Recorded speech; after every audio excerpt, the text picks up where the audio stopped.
Hello दोस्तों, story Aditya YT में आपका स्वागत है। शुरू करते हैं एक novel, cute princess love part 1। Chapter 1। एक सनातन क्लब जिसमें सिर्फ rich and celebrities high society की लोग ही अफोर्ड कर पाते हैं। यह एक ऐसा क्लब है जिसमें कोई भी मतलब किसी भी एज की लोग आ जा सकते हैं, क्योंकि यह क्लब हर एज की लोगों के लिए सूटेबल है और कोई भी यहाँ कुछ गलत करने की सोच भी नहीं सकता, क्योंकि ये बहुत हाई सिक्योरिटी वाला क्लब है। क्लब में बहुत सी हिस्सों में बना है, जैसे कि बिजनेस मीटिंग के लिए अलग, मिडिल एज वालों के लिए अलग, एवं बच्चों के लिए भी है, क्योंकि क्लब में कोई भी इलीग काम नहीं होता। उसमें से एक प्राइवेट एरिया में पार्टी माना रहे थे। सब कोई यह पार्टी एंजॉय कर रहे थे, कोई डांस कर रहा तो कोई ड्रिंक तो कोई बातें।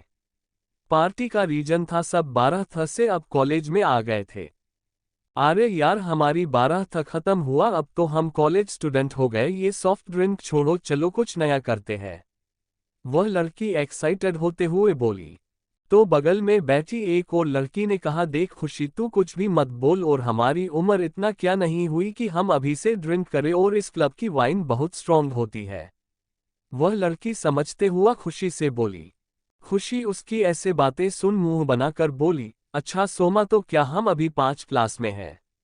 अभी हम 19 के हो गए हैं यार, कुछ तो एडल्ट के से बातें कर।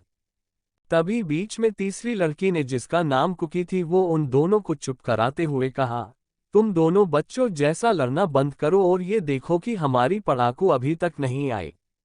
वो दोनों कुकी की बात सुन चुप हो गए और खुशी टाइम देखते हुआ थोड़ी उदास होते हुए, मुझे पता था यह आज भी करेगी जो हमेशा करती आई है। खुशी की बात सुन सोमा ने उससे देखते हुआ, तू उदास मत हो, तुझे पता है ना, उसका सर सिर्फ बड़ा है, नहीं तो उसकी दिमाग तो बच्चों जैसी है। सोमा की बात पर सहमत जताते हुए कुकी ने कहा, हाँ खुशी, सोमा ठीक बोल रही है। उसकी दुनिया का समाज इतना समझ नहीं है, अगर वह माना की है तो वह नहीं आएगी, पता है ना, वह छोटी छोटी चीजों से डर जाती है। खुशी, आपनी चिंता भारी लहजे में मैं समझ रही हूं, पर कब तक उसको इस दुनिया से भागेगी, अपनी डर को तो उसको काबू करना होगा, और ऐसा हम तीनों उसको पूरा अच्छे ट्रेन करना होगा। खुशी की बात पर सोमा और कुकी भी सहमत हो गई। फिर तीनों हंसी खुशी पार्टी एंजॉय करने लगी। वहीं दूसरी तरफ क्लब की ग्राउंड फ्लोर पर एक लड़की हड़बड़ी में जल्दी चली आ रही थी, उसको सामने से आते हुए एक लड़के पर ध्यान नहीं गया और दोनों में टक्कर हो गई, जिस वजह से वह लड़के का मोबाइल हाथ से छूट कर नीचे गिर गया, और जल्दी से हुई टक्कर से वो लड़की उस लड़के की ऊपर गिरने को, तो वह लड़का फुर्ती से खुद को स्टेबल कर उस लड़की को अपनी बाहों में थाम लिया। उस लड़की की चेहरे पर बाल ढक रखा था, जिस वजह से वह लड़का अभी तक उसकी फेस नहीं देख पाया, और वह लड़की गिरने की डर से अपनी आंखें बंद रखी थी। वो लड़का उस लड़की को ठीक से खड़ा किया, फिर अपनी मोबाइल फर्स्ट से जो गिर गया था उसको लिया, जब देखा कि स्क्रीन टूट गई तो गुस्सा करते हुए बोला, क्या तुम आंधी हो, देखकर नहीं चल सकती? तुम्हारी वजह से मेरी मोबाइल टूट गया, जिसमें मेरी बहुत ही जरूरी फाइल थी, वो तुम्हारी वजह से मेरा नुकसान हो गया। जब वह लड़की आपने आपको ठीक कर रही थी, जब उसको इतनी गुस्सा भारी बात सुनाई दिया तो सर उठा कर देखा तो उसकी सामने बेहद handsome, charming, muscular body, blue eyes, पतले लाल होंठ, perfect feature and jaw line, 6 foot 3 inch height, एक कान में स्टंट ईयरिंग, सलीके से सेट किए हुए बाल, गोरा रंग, ब्लैक बिजनेस सूट में एक 27 से 28 साल के अंदर एक लड़का जो उससे गुस्से में ही देख रहा था। जब वो लड़का उस लड़की को देखा तो एक पल के लिए देखता ही रह गया। गहरी पलके, बड़ी बड़ी ग्रे आंखें जो काजल से सना हुआ था, पतले गुलाबी होंठ, लंबे खुले हुए ब्राउन बाल जो कल किया गया था, पतला छोटा नाक जिसमें सुंदर से एक डायमंड वाला नोज रिंग था, गोरा रंग, 5 फुट 3 इंच हाइट, जिसने शॉर्ट पार्टी वेयर ड्रेस पहन रखी थी जो घुटनों तक आ रही थी, और पैरों में हल्का ऊंची हील, कानों में एक डायमंड वाला ईयरिंग जिसमें वो लड़की बहुत ही सुंदर लग रही थी, एक हाथ में ब्रेसलेट और एक हाथ में लिमिटेड एडिशन को बाबी वाला वॉच, बिल्कुल किसी प्रिंसेस की तरह। वो लड़का जब से उस लड़की को देखा तो देखता ही रह गया। तभी वह लड़की अपनी दोनों हाथ की उंगलियों को उलझते हुए थोड़ी डरी हुई आवाज में बोले, मुझे माफ कर दीजिए, वो मेरी ध्यान नहीं था, इतना बोला अपनी आंखें मिच कर नीचे सर कर दिया। जैसे ही वह लड़का इतना प्यारी आवाज अपनी कान में सुनाई दिया तो अपनी होश में आया, और जैसे ही कुछ बोलने वाला था तभी वह लड़की अपनी आंखें बंद किए हुए ही बोली, देखिए, मैंने कुछ भी जानबूझकर नहीं किया, तो आप गुस्सा मत होना। मैं आपकी नुकसान का अफसोस है, पर अभी मुझे जल्दी है, कभी मिले तो बात करेंगे। मुझे माफ कर दीजिए। इतना बोल वो लड़की बुलेट ट्रेन की स्पीड भागी, जैसे एक पल रुकी तो जैसे उसकी बलि ही चढ़ा देंगे। वहीं वो लड़का बस देखता ही रह गया। उसकी ऐसे स्पीड से जाता देख अनजाने में एक स्माइल आ गई, जिसे वो जल्दी ही छुपा लिया। तभी वहां पर एक लड़का जो उस लड़के का असिस्टेंट था, वो कुछ बॉडीगार्ड के साथ आया और कहने लगा, सर मिस्टर बिश्नोई आ गए हैं, आपका इंतजार कर रहे हैं। वो लड़का बस हर हिलाकर जहां पर मीटिंग होना था उस वीआईपी रूम की तरफ चले गए। वीआईपी रूम में लगभग 45 साल की एक आदमी था और उसकी बगल में एक लड़की, शायद उसकी बेटी है, करीबन 25 साल की होगी, वो भी थी। जब वह लड़का अंदर आया तो वो आदमी खड़े होगा, साथ में उसकी बेटी भी। वो लड़का बिना भाव के जाकर सामने वाले सीट पर बैठ गया और वो आदमी यानी कि मिस्टर बिश्नोई को बैठने का इशारा किया तो वो भी बैठ गए। मिस्टर बिश्नोई एक हल्की मुस्कान के साथ, आपने हमारी साथ मिलने के लिए मान गए, इसके लिए बहुत बहुत शुक्रिया। आप जैसे बड़ी बिजनेसमैन को मिलना बहुत ही मुश्किल है, वह भी दुनिया का नंबर 1 बिजनेसमैन से, तो वो तो मुश्किल ही है। हमारी खुशकिस्मत है जो आप मिलने के लिए मान गए। ये सब मिस्टर बिश्नोई थोड़ी चापलूसी करते हुए बोले।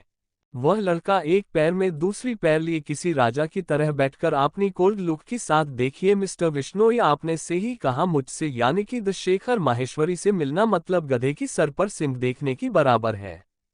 पर मुझे वो लोग पसंद नहीं जो फायदे के लिए बड़ाई करे।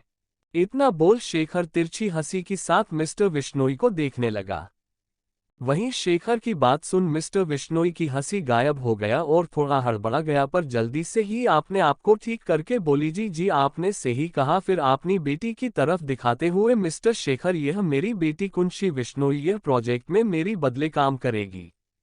कुंशी जो कब से बैठी थी बस शेखर को देख रही, जब मिस्टर बिश्नोई शेखर से एंट्री कराए तो अपनी फेस पर बड़ी सी स्माइल लिए अपनी हाथ आगे बढ़ाकर, हेलो मिस्टर माहेश्वरी। शेखर ने कुंशी को पूरी तरह इग्नोर कर दिया, जिसे देखे कुंशी को बहुत ज्यादा गुस्सा आया तो अपनी हाथ पीछे लेते हुए गुस्से का घुट पी कर ही रह गई। फिर कुंशी अपनी मन में ही, इस बेइज्जती का बदला लेकर ही रहूंगी और तुमको आपने बनाकर। फिर कुछ सोचते हुए कुंशी एक्सक्यूज मी, मैं वॉशरूम से आती हूँ बोल चली गई। मिस्टर बिश्नोई और शेखर अपनी मीटिंग जारी किया हुए ही थे। वहीं दूसरी वो लड़की शेखर से टक्कर होने बाद सीधे पार्टी हॉल में आ गई। जब आए तो देखा वहां पर सब पार्टी एंजॉय कर रहे हैं, तभी अपनी दोस्तों को खोजने लगी। तब उस लड़की को एक टेबल पर 3 लड़कियां मिली जो बैठे शायद उस लड़की का ही वेट कर रहे थे। तो वो लड़की टाइम ना गवाते हुए उससे तरफ चल गई। जब वो उसे टेबल की थोड़ी दूरी पर रुक गई और पंजों की बल बैठकर टेबल तक ऐसे ही गई। जब वो टेबल तक आ गई तब उसमें जो लड़कियां बैठी थी उसमें से एक ने कहा, यार कुकी और खुशी बहुत बोरिंग लग रहा है यार, कुछ भी अच्छा नहीं लग रहा है। खुशी उसकी बात सुन अजीब नजरों से देखते हुए, तुम कुछ टाइम पहले इतना उछल उछल कर डांस कर रही थी, वह तो मैं और सोमा तुझे स्टेज से लेकर आए हैं और अभी तुझे बोर लग रहा है। कुकी मुंह बनाते हुए, ही क्या थोड़ा ही डांस किया और इधर मेरी डांस पार्टनर नहीं है, नहीं ते मुझे थोड़ा भी बोर नहीं होती।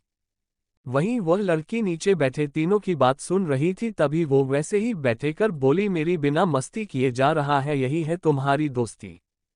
जब तीनों यह आवाज सुनते हैं तो तीनों एक दूसरे को देखते हैं, फिर अपनी आस पास देखते हैं। जब कोई नहीं दिखता तो खुशी अपनी सर पर मारते हुए बोली, देखना मैं इतना उसको याद कर रही ही कि मुझे पंछी की आवाज सुनाई दे रही है। खुशी की बात सुन सोमा और कुकी उसको देखते हुए एक साथ ही बोल पड़े, सिर्फ तुझे नहीं हमको भी सुनाई से रहा है। खुशी उन दोनों को देखते हुए अपनी कान को सहलाते हुए बोली, देखो एक साथ ही सुनाई से रहा है, कहीं कान खराब तो नहीं हो गया। तभी वो लड़की यानी कि पंछी उठकर जोर से चिल्ला कर भागो, तो तीनों अचानक किसी की चिल्ला जाने पर जोर से डर जाते हैं। और पार्टी हॉल अंधेरा था, डीम लाइट चल रही थी, जिसलिए उनको दिखा नहीं कि पंछी टेबल के नीचे ही बैठी थी। जब तीनों पंछी को देखे तो खुश होकर गले लगा लिए। फिर खुशी पंछी की माथे पर किस करते हुआ बोली, सोना तू कब आए और ऐसा कौन डरता है, हाँ बोल। तो पंछी अपनी दोनों हाथों की उंगलियों को इस तरह करते हुए पाउट बनाकर, वो खुशी मुझे यहाँ ड्राइवर छोड़ गया और अभी थोड़ी देर में आए हूँ। खुशी और पंछी दोनों कजन सिस्टर है।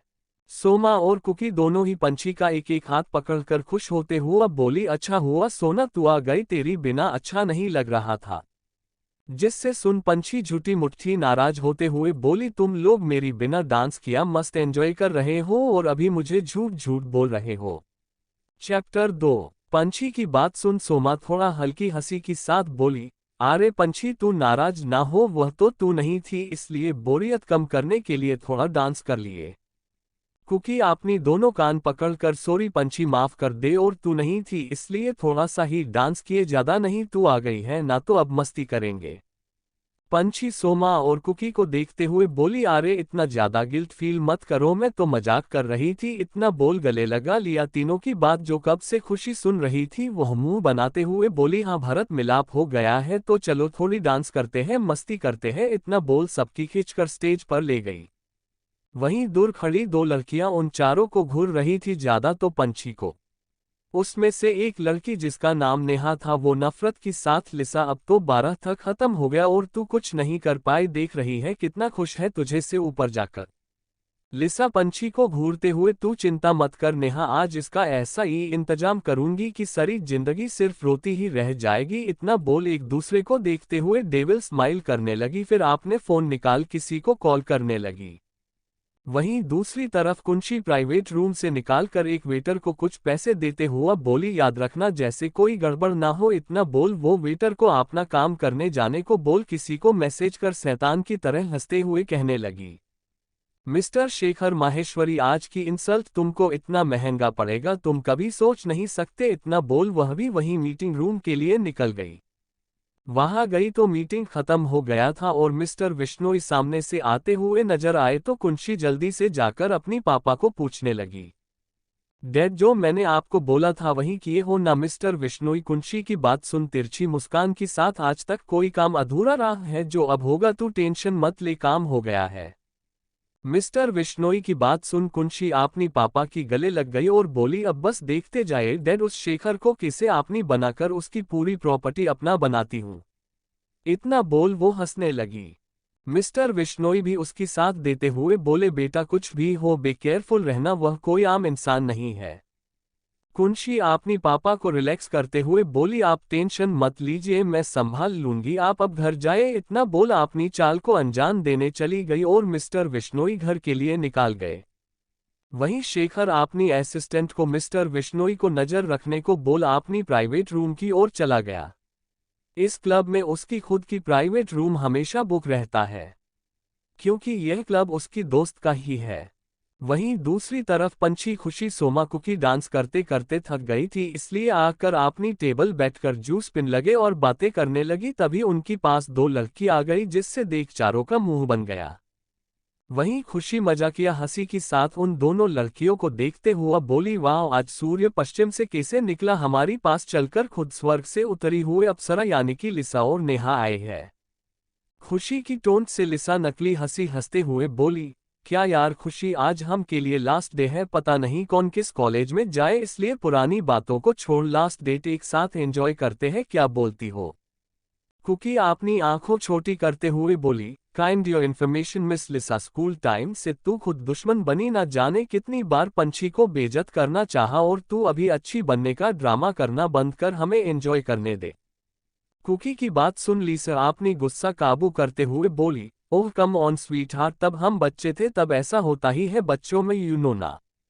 सोमा तिरछी मुस्कान के साथ, अच्छा तब बच्चे थे जब हमारी 12 था एग्जाम में खुद चिट लाकर जो पंछी को जो फंसाने की जो प्लान की थी उसका क्या बोलेगी? लिसा की बात सुन सोमा ने जवाब दिया। तभी नेहा बीच में, ओह कम ऑन फ्रेंड्स, जो हुए सो हुआ, पिछली बात को छोड़ो और अभी पार्टी एंजॉय करते हैं, पता नहीं कब मुलाकात हो ना हो। इतना बोल लिसा और नेहा जबरदस्ती उसन के साथ उनकी टेबल पर बैठ गए। लिसा और नेहा की इस हरकत से कुकी, सोमा और खुशी आंखी सिकोड़कर उन्हें देखने लगी तो वहीं पंछी उनको ज्यादा ध्यान ना देते हुआ अपनी जूस पी रही थी। नेहा और लिसा ने जब पंछी को देखा तो अंदर ही अंदर जल गए, क्योंकि पंछी देख इतनी सुंदर जो थी। तो लिसा और नेहा ने उसको देखते हुए हे कहा, पर पंछी ने ज्यादा तवज्जो ना देते हुआ उठकर सबको देखते हुआ बोली, पंछी मैं वॉशरूम से आती हूँ इतना बोल जाने को हुई कि खुशी उठकर बोली रुक मैं भी तेरी साथ जाती हूँ बोल दोनों वॉशरूम चले गए। वहीं टेबल पर नेहा लिसा आंखों ही आंखों में कुछ बात किए ही और ऐसे ही बैठे रहे। फिर अचानक लिसा जूस का ग्लास पकड़ लेना चाहा पर हाथ से गिर नेहा की ड्रेस पर गिरा। ये कोइंसिडेंस कहे या जानबूझकर ये तो दोनों ही जाने। जैसे नेहा की ऊपर जूस गिरा तुरंत ही लिसा ने खड़े होते हुए गिल्टी फेस के साथ बोली ओह नेहा आई एम सॉरी मैं जानबूझकर नहीं किया, प्लीज माफ कर दो। नेहा थोड़ी गुस्से से लिसा लिसा तुम्हारा ध्यान कहाँ रहता है, देखो कितनी महंगी ड्रेस में मेरी तूने जूस गिरा दिया। लिसा थोड़ी उदास होते हुए सॉरी नेहा मुझे अनजाने में हुए आई एम सॉरी। वहीं कुकी सोमा दोनों की नौटंकी देख रहे थे। सोमा तो दोनों की नौटंकी देख रही थी पर कुकी इडियट होते हुए बोली क्या तुम दोनों तमाशा कर रहे हो, जाओ वॉशरूम और साफ करो और हमको पार्टी एंजॉय करने दो। कुकी की बात सुन दोनों वॉशरूम चले गए। कैसे ही दिनों पार्टी हल से बहरे एक दूसरे को देखते हुए जहरीली स्माइल करने लगे फिर वॉशरूम की ओर चले गए। वॉशरूम में तो पहले से खुशी और पंछी थी। जब लिसा और नेहा गए तो उन दोनों को देखते हुए खुशी बोली क्या गम की तरह हमारी पीछे चिपक गए हो, क्या जहां जा रहे वाहन आ रहे हो। इतना बोल खुशी दोनों घूरने लगती है। लिसा उसको देखते हुए थोड़ी सासुमियत के साथ बोली अरे नहीं खुशी ऐसी बात नहीं है, वह क्या है ना मुझसे गलती से नेहा की ऊपर जूस गिर गया इसलिए आए हैं।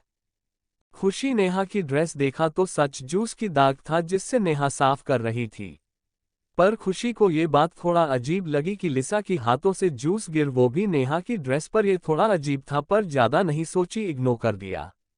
वहीं पंछी भी वॉशबेसिन से हाथ धोकर और खुशी को देखते हुए बोली चले। तभी लिसा ने रोकते हुआ पहले खुशी को गले लगा लिया और कहने लगी यार खुशी मुझे माफ कर दो, स्कूल की दोनों जो भी हुए हो इतना नाराज ना हो। इतना बोल नकली रोना रोने लगी। खुशी लिसा की ऐसे चिपकना अच्छा नहीं लगा तो खुद से दूर करते हुए बोली जो भी बोलना है दूर से बोलो, ऐसे चिपक मत करो, मुझे बिल्कुल अच्छा नहीं लगता। लिसा खुशी की बात सुन बोली लास्ट है यार माफ कर दो। इतना बोल इस बार पंछी की गले लग गई और माफी मांगने लगी। पंछी भले ही मासूम हो पर जितना बुरा लिसा ने उसकी साथ की थी स्कूल की दिनों, इसलिए पंछी को लिसा बिल्कुल पसंद नहीं। पंछी लिसा को दूर करते हुए बोली आह ये क्या कर रही हो, तुमने पता नहीं क्या चुभो दिया। इतना बोल पंछी अपना गर्दन से लाने लगी। लिसा पंछी दूर हुई और गिल्ट भारी नजरों से देखते हुए बोली आई एम सॉरी। पंछी वो नाखून शायद चुभ गया होगा सॉरी इसलिए। पंछी भी ज्यादा ध्यान ना देते हुए कुछ ना बोल वाहन से खुशी की साथ चली गई। दोनों की जाने की बात लिसा अपनी हाथ की स्लीव से एक इंजेक्शन निकालकर टॉयलेट फेंक फ्लश करते हुए बोली मैं डियर पंछी आज की रात और कल किसी को मुंह दिखाने की लायक नहीं रहोगे। इतना बोल नेहा और लिसा हंसने लगते हैं। फिर लिसा किसी को कुछ मैसेज करती है फिर वॉशरूम से चले जाते हैं। चैप्टर 3 पंछी और खुशी पार्टी हॉल में आए कुकी और सोमा के साथ बैठ गए। पंछी प्रे पार्टी हॉल में देखा वहां एक तापमात्रा ज्यादा थी फिर भी पता नहीं कैसे हल्का हल्का गर्म लगने लगी। इस बात को ज्यादा ना सोचते हुए बोली यार मुझे कुछ ठंडा चिलकर देने जैसा पीना है। पंछी का बात सुन सोहा उठी और बोली तुम सब रुको मैं ठंडा ठंडा कुछ लेकर आती हूँ। इतना बोल जूस लेना चली गई। पर पंछी की बात पर कोई ध्यान नहीं दिया। पर थोड़ी टाइम हुई थी कि पंछी का बॉडी गर्मी की वजह से कांपने लगा तो वह उठते हुए बोली तुम लोग रुको मैं आती हूँ। इतना बोल चली गई बिना किसी की बात सुने। वहीं पंछी जैसे ही बाहर आए तो लिसा ने ये देख डेविल स्माइल किया और किसी को मैसेज कर दिया। वहीं दूसरी तरफ कुंशी एक दरवाजे पर आकर रुकी और जैसे ही अंदर जाने को हुई उसकी मोबाइल रिंग करना चालू हुआ। जैसे मोबाइल में शो हो रही नाम देखा वो उस कॉल को इग्नोर नहीं कर पाए और कॉल उठाकर कॉरिडोर को ओर चली गई। वहीं पंछी को अब ज्यादा ही गर्मी लगने लगी थी जिस वजह से उसकी पलकें बार बार झपका रही थी। इस वजह से उसको ये भी होश नहीं रहा कि वॉशरूम की जाने का छोड़ वो लिफ्ट में आकर पता नहीं कौन सी फ्लोर पर आ गई है। वहीं गर्मी की वजह से पंछी का दिमाग काम करना ही बंद कर दिया हो। तभी एक रूम जिससे हल्के डोर ओपन था उस रूम में चली गई। वह बहुत मुश्किल से पढ़ते गिरते हुए रूम के अंदर जा पाए और रूम को अंदर आकर बहुत मुश्किल से वो बेड की आकर गिर गई। उसके अंदर इतना भी जान नहीं था कि वो अपनी आंखें खोल सके। वहीं उसी रूम की बालकोनी में एक लड़का अपनी अपर नेकेड बॉडी में था, जिसने बस एक लोअर पहने रखा था। उसकी एक हाथ में सिगरेट तो दूसरी हाथ पेंट की पॉकेट में था। जब उसको रूम में कुछ गिरने की आवाज आई तो वो लड़का सिगरेट फेंक रूम में आया। रूम में लाइट बंद किए हल्के येलो कलर की डीम लाइट जल रही थी, पर वह लड़का की चिल की नज़र से कम नहीं, वो अंधेरे में भी अच्छे से देख सकता था। जब वो लड़का की नज़र बेड के पास गया तो वहां कोई लड़की मुंह के बल लेटी हुई थी, जिससे देख वह लड़का को बहुत गुस्सा आया और ना आओ देखा ना ताव सीधा उस लड़की की आकार, जो कि कोई और नहीं पंछी है, को मुंह की बल लेटी होने की वजह से उसकी चेहरा दिख नहीं रहा था, वहां पकड़ बिस्तर से उठाकर खड़ा कर दिया।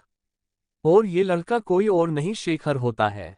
जब शेखर का नज़र पंछी पर जाता है तो वो शॉक्ड हो जाता है, ये सोचकर कि आज इविन में टक्कर हुई थी और अब पंछी उसकी रूम में, वो भी नशे की हालत में, कैसे आई। ये सब अपनी मन में सोच रहा था तो पंछी का कोई होश नहीं था कि उसके साथ क्या हो रहा है, बस अपनी अधखुली आंखों से बस देखे जा रही थी। शेखर बॉडी बाहर बेल्कनी पे शर्टलेस होने के कारण ठंडा लग रहा था, जिससे पंछी अपनी गालों को शेखर की सीने में रब करती है, जिससे उसको थोड़ा अच्छा लगता है। वहीं शेखर जी ख्यालों में था, पंछी की ऐसा करने में होश में आता है। शेखर उसको को थोड़ा दूर कर पंछी की गाल को थपथपाते हुए कहता है, वेकअप बेबी, क्या हुए तुम्हें? इतना बोलते हुए लगातार पंछी की गाल को अपनी हाथों से थपथपाने लगा। वहीं पंछी शेखर की हाथों की ठंडाई अपनी गाल पर महसूस कर जल्दी से शेखर की हाथ को पकड़कर एक हाथ को पकड़कर गाल में रख दी और दूसरी गले में। पंछी अपनी लड़खड़ाती हुई आवाज में बोली, ऐसा ही रर रहो, मुझे ठंडी दद दे रही है। शेखर को पंछी की बॉडी गर्मी फील हुए, जिससे उससे समझने में देरी नहीं लगी कि किसी ने पंछी ड्रग्स दिया है। वहीं पंछी अपनी होंठ शेखर की सीने में रख दी, जिससे महसूस कर शेखर की बॉडी में एक हलचल सी पैदा हो गई। शेखर चाहे कितना गुस्से वाला क्यों ना हो, पर वह नशे में किसी की फायदा नहीं उठा सकता था, इसलिए पंछी को खुद से दूर किए ही बोला, देखो बेबी, तुम होश में नहीं हो, हम ऐसा नहीं कर सकते। इतना बोल पंछी को बेड पर बिठाकर पानी पिलाने लगा। पर पंछी पानी को पीना तो दूर, नशे में बस अपनी दोनों हाथों को शेखर की गले में लपेटकर अपनी पनखुली जैसे गुलाबी होठों शेखर की लाल सख्त होठों में रख दी। और किस तो करने आता नहीं था, इसलिए वह किस काम बाइट ज्यादा कर रही थी। वहीं शेखर तो जम गया पंछी की इस हरकत से, पर पंछी की किस सी उसकी अंदर की भी गर्मी थोड़ी थोड़ी बढ़ने लगी और खुद को कंट्रोल ना करते हुए वहीं पंछी को किस करने लगा। शेखर का किस करना और किसी की इतनी करीब खुद की पास आने देना ये पहला था, इसलिए वह पूरी इमोश के साथ किस कर रहा था। तो पंछी की एक हाथ शेखर की गले में तो दूसरी हाथ उसकी बालों में चल रही थी। करीब 15 मिनट किस के बाद पंछी को सांस लेने में दिक्कत हुई, जिससे महसूस कर शेखर पंछी की होठों बाइट कर छोड़ अब गले पर आ गया। गले में किस करते हुए है पंछी को बेड पर लेटा दिया और उसकी ऊपर आकर गले में किस कर बाइट करने लगा, जिस वजह से पंछी की मुंह से आहें निकल रही थी, जिससे सुनने बाद शेखर और एक्साइटेड हो गया। शेखर गले में और शोल्डर पर किस किए जा रहा था और उसकी हाथ पंछी की बेल्ट को सहला रहे थे। धीरे धीरे शेखर ने पंछी की जीप को खोलना शुरू किया और एक झटके में पंछी की बॉडी से उसकी ड्रेस को अलग कर दिया। अभी पंछी सिर्फ अपनी ब्लैक कॉलर की अंडरगारमेंट्स में शेखर की सामने थी, तो वहीं दूध जैसा गोरा और मखमली शरीर देख शेखर तो मानो पागल हुआ जा रहा था। जब शेखर की नज़र पंछी की नाभि के पास की तिल पर गया तो जिससे से देख उसकी गला सूखने लगा। शेखर ज्यादा देर ना करते हुए उस तिल को पूरी पैशन की साथ की करने लगा, तो उसकी हाथ पर बेली को सहला रहा था। ऐसे किस करते करते शेखर ऊपर की आ रहा था। वहीं पंछी की हाथ शेखर की बालों में चल रही थी और सिसक रही, क्योंकि शेखर किसके साथ बाइट भी कर रहा था। चैप्टर 4। ऐसे करते हुए शेखर उसकी पूरी बॉडी को एक्सप्लोर करते हुए किस किया कर रहा था, फिर पंछी को पलटकर उसकी बैक को किस करते हुए सहलाते जा रहा था, फिर धीरे से ब्रा की हुक को खोल दिया और पंछी को सीधा लेटाकर उसकी जिस्म से ब्रा को निकाल दिया। शेखर अब किस करना छोड़ सक करने लगा, जिससे करते टाइम बीच बीच में कार भी नहा था, जिससे पंछी की मुंह से सिसकियां निकल रही थी, जिस वजह से शेखर और वाइल्ड हो गया। अब वह धीरे धीरे किस करते हुआ नीचे तरफ आने लगा और पंछी की बचा हुए कपड़ा भी निकाल दिया और उसकी दोनों पैर को अलग कर उसकी नीचे की हिस्से को सहलाने लगा, जिससे पंछी की सिसकियां लेने लगती है। पंछी की किटी छोटी थी, पता नहीं वह शेखर को अपने अंदर समा पाएगी कि नहीं। शेखर पंछी को किस करके थोड़ा ऊपर जाकर पंछी की कानों में सिडेक्टिव वॉइस में, बेबी जब से हम मिले तब से ही तुम मेरी हो गई थी और अब तुम पूरी तरह से मेरी हो जाओगे। इतना बोल पंछी की कानों में चूम लेता है। फिर धीरे धीरे पंछी में इंटर होने लगता है। बहुत मुश्किल की बात, जैसे ही पंछी की अंदर थोड़ा जाता है, पंछी जोर चिक निकाल जाती है और आंखों से आंसू आ जाता है। पंछी दर्द से करहाते हुए अपनी लड़खड़ाती आवाज में, दर्द हो रहा है, आप बाहर आ जाओ, इतना बोल रोने लगती है। वहीं शेखर धीरे से पर मदहोशी में, बेबी अभी तक मैंने कुछ किया नहीं और तुम बर्दाश्त नहीं कर पा रहे हो, अभी तो पूरी रात बाकी है। पंछी शेखर की बात सुन रोनी आवाज में, पर मुझे बहुत दर्द कर रहा है आए। शेखर पंछी की होठों किस करते हुए, शह बेबी अभी थोड़ा दर्द होगा, बाद में अच्छा लगेगा। शेखर की बात सुन पंछी मासूमियत से बोली, पक्का ना, बाद में दर्द नहीं होगा। शेखर उसकी मासूमियत देखकर उसकी होठों को हल्का किस करते हुआ, पक्का दर्द नहीं होगा, मैं आराम से करूंगा, अब मुझे करने दो। तो पंछी भी अपनी नशेचूर हुई आंखों झपका देती है। शेखर भी अब धीरे धीरे पंछी में इंटर होता है। पंछी की जोर से चिक निकल जाती है और अपनी दोनों हाथ शेखर की पीठ में कस जाती है, जिसकी वजह से पंछी की नाखून शेखर की पीठ में धंस रहे थे।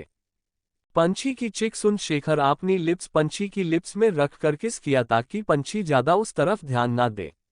वहीं शेखर अपनी लाइफ की 27 सालों में किसी के साथ इंटीमेट नहीं हुआ था। आज रुद्राक्ष पहला था, जिस वजह से ज्यादा वाइल्ड हो गया।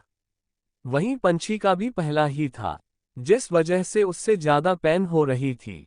अभी पूरा रूम में बस पंछी की सिसकियां ही गूंज रही थी। रूम का माहौल गर्मी के दिनों जैसा हो गया था, दोनों ही पसीने से भीग गए थे। शेखर अपनी सारी गर्मी पंछी की अंदर जाते ही काम होते गया। ना जाने दोनों कितनी बार इंटीमेट हुए होंगे। इस तरह दोनों की प्यार रात की 4:30 को खत्म हुआ। शेखर पंछी की बगल में लेट गया और अपनी बाहों में पंछी को समेटकर उसको देखते हुए बोला, तुम किसी ठंडी पानी की तरह मेरी दिल में लगी आग शांत कर दिया। अब तुम्हें खुद से दूर कभी नहीं करूंगा। इतना बोल पंछी माथे पर किस करके सो गया। अगले सुबह की 11 बज रहे थे। पंछी चेहरे पर खिड़की से आती हुई हल्की सी धूप पड़ती है, जिसकी वजह से पंछी कसमसाती हुई अपनी आंखें खिलती है।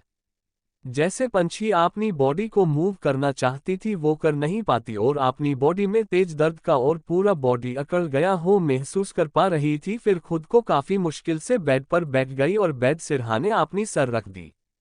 अभी तक उसको हल्की नींद में होने के कारण उससे ये होश नहीं कि वो अभी किस हालत में है। वहीं साइड में रखा काउच पर बैठा शेखर एक फाइल पढ़ रहा था जब पंछी का उठा देख अपनी ठंडी मगर धीमी आवाज से, स्वीट हार्ट तुम उठ गई, इतना बोल अरोंगेटली चलकर बेड के पास आया। वहीं पंछी इतनी ठंडी आवाज सुन जो हल्की नींद में थी, वह इस आवाज सुन पूरा नींद से बाहर आकर इधर उधर देखने लगी। जब उसकी नजर शेखर पर गई तो उसको कल की गलती हुई टक्कर याद आ गया और डर से बेडशीट को खुद से समेटकर पीछे खिसका तो हुए अपनी लड़खड़ती हुई आवाज में, आप और मैं कहाँ हूँ, ये कौन सी जगह से, इतना बोल डरी हुई नजरों से शेखर को देखने लगती है। तब तक शेखर उसके पास आकर खड़ा हो गया था। वहीं पंछी के पास बैठकर शेखर बहुत ही प्यार से पंछी सर को सहलाते हुए, अभी कैसा लग रहा है स्वीट हार्ट। पंछी शेखर का ऐसा पूछने पर कुछ समझ नहीं पाए। तभी उसकी ध्यान खुद की ऊपर गया, जिसकी शरीर पर एक भी कपड़ा नहीं और सिर एक ब्लैंकेट से कवर थी, जिससे देखने की बाद पंछी की आंखें बड़ी बड़ी हो गई और अपनी आंखों से मोटे मोटे आंसू गिरने लगी। इससे देख शेखर थोड़ा और पास गया पंछी की अंशु पहुंचते हुए, बहुत ही प्यार से, देखो रो मत और जाकर फ्रेश हो जाओ, तुम्हारी कपड़े बाथरूम में रख दिए हैं, फ्रेश होने की बाद बात करेंगे। शेखर सुबह जल्दी उठने की आदत है, चाहे जितना लेट क्यों ना सोया हो जल्दी उठ जाता है। उठते ही अपनी और पंछी के लिए कपड़े अपनी असिस्टेंट से मंगवा लिया था। वहीं पंछी अपनी डबडबाएं आंखों से शेखर को देख रही थी और समझने की कोशिश कर रही थी कि कल क्या हुआ रहा। शेखर उसकी नज़र में को सवाल था उससे समझते हुए। पंछी गाल को प्यार से सहलाते हुए, तुम फ्रेश हो जाओ फिर बात करेंगे। इतना बोल पंछी को बाहों में उठा लिया और वॉशरूम की ओर ले जाने लगा। पंछी ऐसे उठाए जाने से हड़बड़ा गई और अपनी दोनों हाथ शेखर की गले में डाल दी। पंछी को थोड़ा शर्म आ रही थी, जिसकी वजह से उसकी दोनों गाल लाल हो गए, क्योंकि पंछी अभी भी सिर्फ ब्लैंकेट लपेटे हुई थी। वहीं पंछी का ऐसा शर्माना देखकर शेखर की होठों में हल्की स्माइल आ गई। पंछी को बाथटब पर बिठा दिया जिसमें पहले से ही हल्की गर्मा पानी था। शेखर पंछी को टब में बिठाकर उसकी फोरहेड पर किस कर जल्दी से फ्रेश होकर आ जाओ, मैं बाहर हूं, इतना बोल बाहर आ गया। जब शेखर बाहर आया उसका ध्यान बेड पर गया जो खून के धब्बे लगे हुए थे और बेड अस्त व्यस्त हुए था, जिसे देख रुद्रा स्माइल और गहरी हो गई। शेखर को तो पहले ही पता था कि पंछी वजिन है, फिर भी बेड को देखकर उसकी स्माइल और गहरी हो गई। फिर जाकर काउच पर बैठकर किसी को कॉल किया। ऑन कॉल मैंने कल एक पिक्चर सेंड कर दिया था, उसकी सारी इंफॉर्मेशन मुझे अगले 1 घंटे में चाहिए। ये सब शेखर कोल्ड वॉइस में बोल रहा था। और कल जब से पंछी को देखा था तब से ही आपने डिटेक्टिव को तस्वीर भेज दिया था, पर विश्नोई से मीटिंग जाने की वजह से बात पूरी नहीं कर पाया। फोन की दूसरी तरफ से उस डिटेक्टिव की आवाज आएगी, यस बॉस, मैं आपकी जल्दी निकालकर आपको इन्फॉर्म करती हूँ। दूसरी तरफ की बात सुन शेखर बस हम बोल कॉल कट कर दिया। वहीं वॉशरूम में न पंछी को गर्म पानी जाते ही थोड़ा रिलीफ फील हुए और शेखर का प्यार से ट्रीट करना अच्छा लग रहा था, क्योंकि उससे इतना अच्छा से ट्रीट अपनी दोस्त ही करते हैं या फिर उसकी दादाजी। पंछी तो इतनी मासूम है कि उससे ये पता नहीं कि कल रात अपनी सब कुछ उसने अनजाने में सब कुछ दे दिया। चैप्टर 5। कुछ टाइम बाद वॉशरूम का डोर ओपन हुए तो शेखर की नज़र वॉशरूम की तरफ गया जहां पर पंछी नजरें झुकाए खड़ी थी। पंछी एक कने लेंघत फॉलराल की ड्रेस पहनी हुई थी और अभी नहा कहा आने की वजह से चेहरा हल्का गुलाबी हुए रखा था और भीगी हुई बालों के साथ और भी ज्यादा सुंदर दिख रही थी। इतनी खूबसूरत लग रही थी कि शेखर को अपनी होश नहीं रहा और बस पंछी को एकटक देखता रहा। वहीं पंछी ऐसे देखने से थोड़ा असहज हो गई थी। शेखर को होश तब आया जब उसकी फोन रिंग हुआ।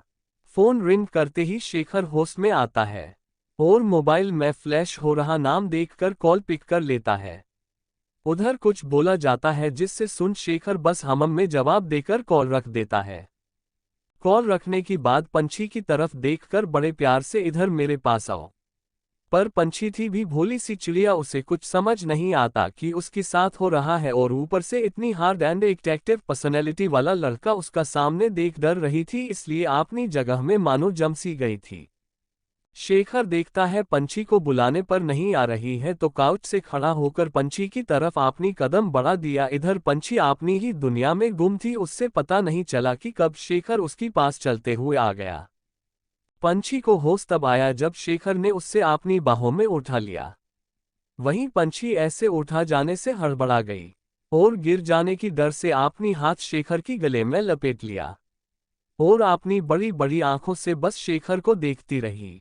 वहीं काउच पर अपनी गोद में पंछी को लिए ही बैठ गया। पंछी तो जम गई थी और अपनी बड़ी बड़ी आंखों से एकटक बस शेखर को देखती रही। जब शेखर को यह एहसास होता है तो अपनी चेहरा पंछी की कान के पास ले जाकर बहुत ही सेड्यूएटिव वॉइस में, जान ऐसे मत देखो नहीं तो मैं अपने आप को कंट्रोल नहीं कर पाऊंगा, इतना बोल शेखर पंछी की कानों में चूम लेता है। पंछी शेखर की ऐसे बात सुनकर जोप जाती है और अपनी नजर नीचे कर लेती है, क्योंकि इस समय उसको बहुत ही शर्म आ रही थी। पंछी पहली बार किसी की इतने करीब आई थी और वो किसी की गोद में इस तरह खुद देखकर शर्मा आना लाजमी है।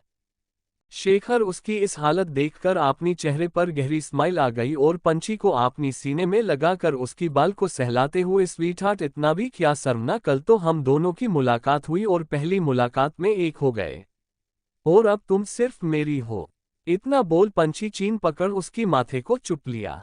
तो वहीं पंछी की इस नए एहसास को पाकर अपनी आंखें बंद कर दी। शेखर अपनी सीने से चिपका कर बड़े प्यार से बेबी तुम कुछ खा लो फिर हम घर जाएंगे, इतना बोल कॉल करके खाना ऑर्डर किया। पंछी जब घर जाने की बात सुनी तो अपनी नजर उठाकर शेखर को देखने लगी।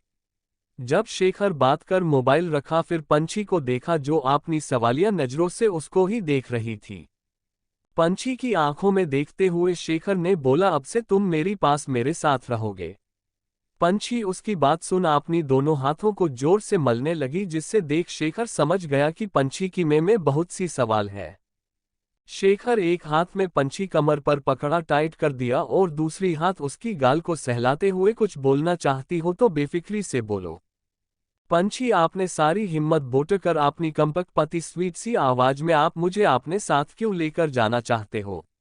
और कल जो हुए वो तो हस्बैंड वाइफ करते हैं ना, और मैं अब अपनी फ्यूचर हस्बैंड से क्या बोलूंगी, और तो और मेरा अब कोई बॉयफ्रेंड भी नहीं बनेगा। ये सब वो बहुत ही मासूमियत से बोल रही थी।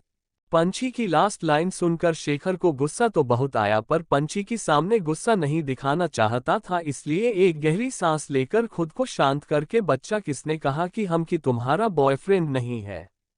और कल रात जो भी हुआ उसके बाद से मैं तुम्हारा बॉयफ्रेंड भी और हस्बैंड भी।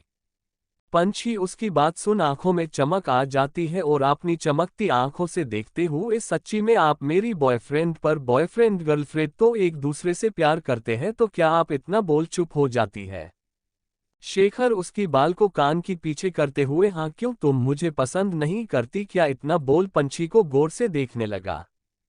पंछी आपनी सर हिलाते हुए, नहीं नहीं, आप तो मुझे बहुत बहुत बहुत पसंद है, कल जब टकरा गई थी तब से आप मुझे पसंद हो। उसकी इतनी मासूमियत भारी बातें सुनकर शेखर की दिल कर रहा था कि उससे कहीं छुपाकर ढेर सारा प्यार करे जहां दोनों की अलावा कोई ना हो। फिर पंछी अपनी उंगली को एक दूसरे से तोड़ करते हुए, पर आपने तो कहा कि हम हस्बैंड वाइफ भी है, पर अभी तक हमने शादी नहीं किया, तो फिर? शेखर पंछी को अपनी सीने से छुपाते हुआ, कल जब हमारी मुलाकात हुए तब से हो गया शादी, और अब तुम मेरी में तुम्हारी, और किसी के बारे में सोचना भी मत मेरी अलावा। इतना बोल आपने से चिपका देता है। पंछी तो भोली भाली सी है, उसको इतना समझ नहीं, पर शेखर ज्यादा समझ तो नहीं आया, पर बॉयफ्रेंड वाली बात समझ आया, इसलिए वो भी उससे चिपक गई और शेखर की प्यार से ट्रीट करना उसके साथ कंफर्ट करा रहा था, जिस वजह से पंछी शेखर से थोड़ा अच्छे से बात करने लगी थी। तभी डोर नॉक हुए तो शेखर पंछी को बिठाकर खुद डोर ओपन करने गया। जब डोर ओपन किया तो सामने उसकी असिस्टेंट पीयूष खड़ा था, खाने का पॉकेट लिए। शेखर खाना ले लिया और डोर बंद करके काउच में बैठकर खाना निकालकर अपनी हाथों से खिलाने लगा। वहीं दूसरी तरफ एक विश्नोई मेंशन पर कुंशी अपनी रूम में सब चीज गुस्से में फेंके जा रही थी और साथ में बदबद भी रही थी, डेड कल मेरी हाथों से इतना बड़ा मौका निकाल गया, डेड इतना बोल सामान फेंकने लगती है। चैप्टर 6। वहीं बगल में खड़े होकर कुंशी की डेड ये सब देख रहे थे। मिस्टर विश्नोई कुंशी के पास आकर उसकी कांधे पर हाथ रखते हुए बोले। मिस्टर विश्नोई कहा, बेटा एक मौका चला गया तो क्या हुआ, अब तो आए दिन मौके मिलेंगे, तुम चिंता मत करो। मिस्टर विश्नोई की बात सुन कुंशी अपनी दांत पीसते हुए बोली। कुंशी कहा, ये सब उस बेवकूफ अमय की वजह से हुए है। कल मेरी प्लान अच्छे से पूरा हो जाता अगर वो बेवकूफ अमय कॉल करके झूठ ना बोला होता तो। मिस्टर विश्नोई उसकी बात सुन कुछ सोचते हुए कहा, बेटा अगर तुमको दुनिया में राज करनी है तो किंग यानी कि शेखर माहेश्वरी को अपनी जाल में फंसाना होगा, जो कल ऑलमोस्ट पूरा हो जाता, पर उस अमय ने काम बिगड़ दिया। इसलिए तुम पहले इस अमय को अपनी लाइफ से निकाल दो। कुंशी अपनी पापा की बात पर सहमत होते हुए एक गहरी सांस लेते हुए कहा, या डेड यू वर राइट, इस अमय नाम से पीछा छुड़ाना होगा। फिर दोनों बाप बेटे एक दूसरे को देखते हुए सतिर हंसी हंसने लगते हैं। वहीं दूसरी तरफ शेखर पंछी को आपने लेकर क्लब से निकाल गया। लिमिटेड एडिशन की न्यू ब्रांड कार में पंछी और शेखर बैठे हुए थे और उनकी आगे पीछे दो बॉडीगार्ड की कार थी। शेखर की कार में जब ड्राइवर अपनी बॉस को किसी लड़की साथ कार में पहली बार देखकर हैरान हो गया, पर यह बात पूछे भी तो किसे, इसलिए ज्यादा उस तरफ ध्यान न देते हुए कार ड्राइव करने लगा। पंछी कार में बैठे बैठ अपनी कमर बार बार सहला रही थी तो शेखर अपनी लैपटॉप में काम कर रहा था, पर पंछी की हर एक मूव को बारीकी से नोटिस कर रहा था, इसलिए लैपटॉप बंद कर साइड में रख दिया और पंछी को खींचकर अपनी गोद में बिठा दिया। पंछी उसकी इस मूव के लिए तैयार नहीं थी, इसलिए सीधा जाकर उसकी सीने में लगी और अपनी बड़ी सी आंखें और बड़ी करते हुआ देखने लगी। पंछी ड्राइवर को देखते हुए थोड़ा लाज की लाली उसके चेहरे पर आ गई, इस वजह से अपनी नजरें नीचे कर ली। शेखर उसकी बिना बोले बात समझ गया और एक बटन प्रेस कर दिया जिससे एक पार्टीशन बन गया। फिर पंछी को अपनी गोद में ठीक से बैठाकर उसकी कमर को हल्का हल्का सबने लगा, जिससे पंछी को अच्छा लगे। ऐसे अचानक खींचे जाने से पंछी संभाल नहीं पाए और सीधे शेखर की सीने से जा लगी। और शेखर की ऐसे करने से उसकी दिल की धड़कन बुलेट ट्रेन से भी तेजी से धड़कने लगा और पूरी बॉडी में मीठी सी सिहरन सी दौड़ गया। पंछी को भी शेखर का साथ अच्छा लग रहा होता है और कुछ ना बोल शेखर की सीने में किसी खरगोश की तरह दुबक कर बैठी थी।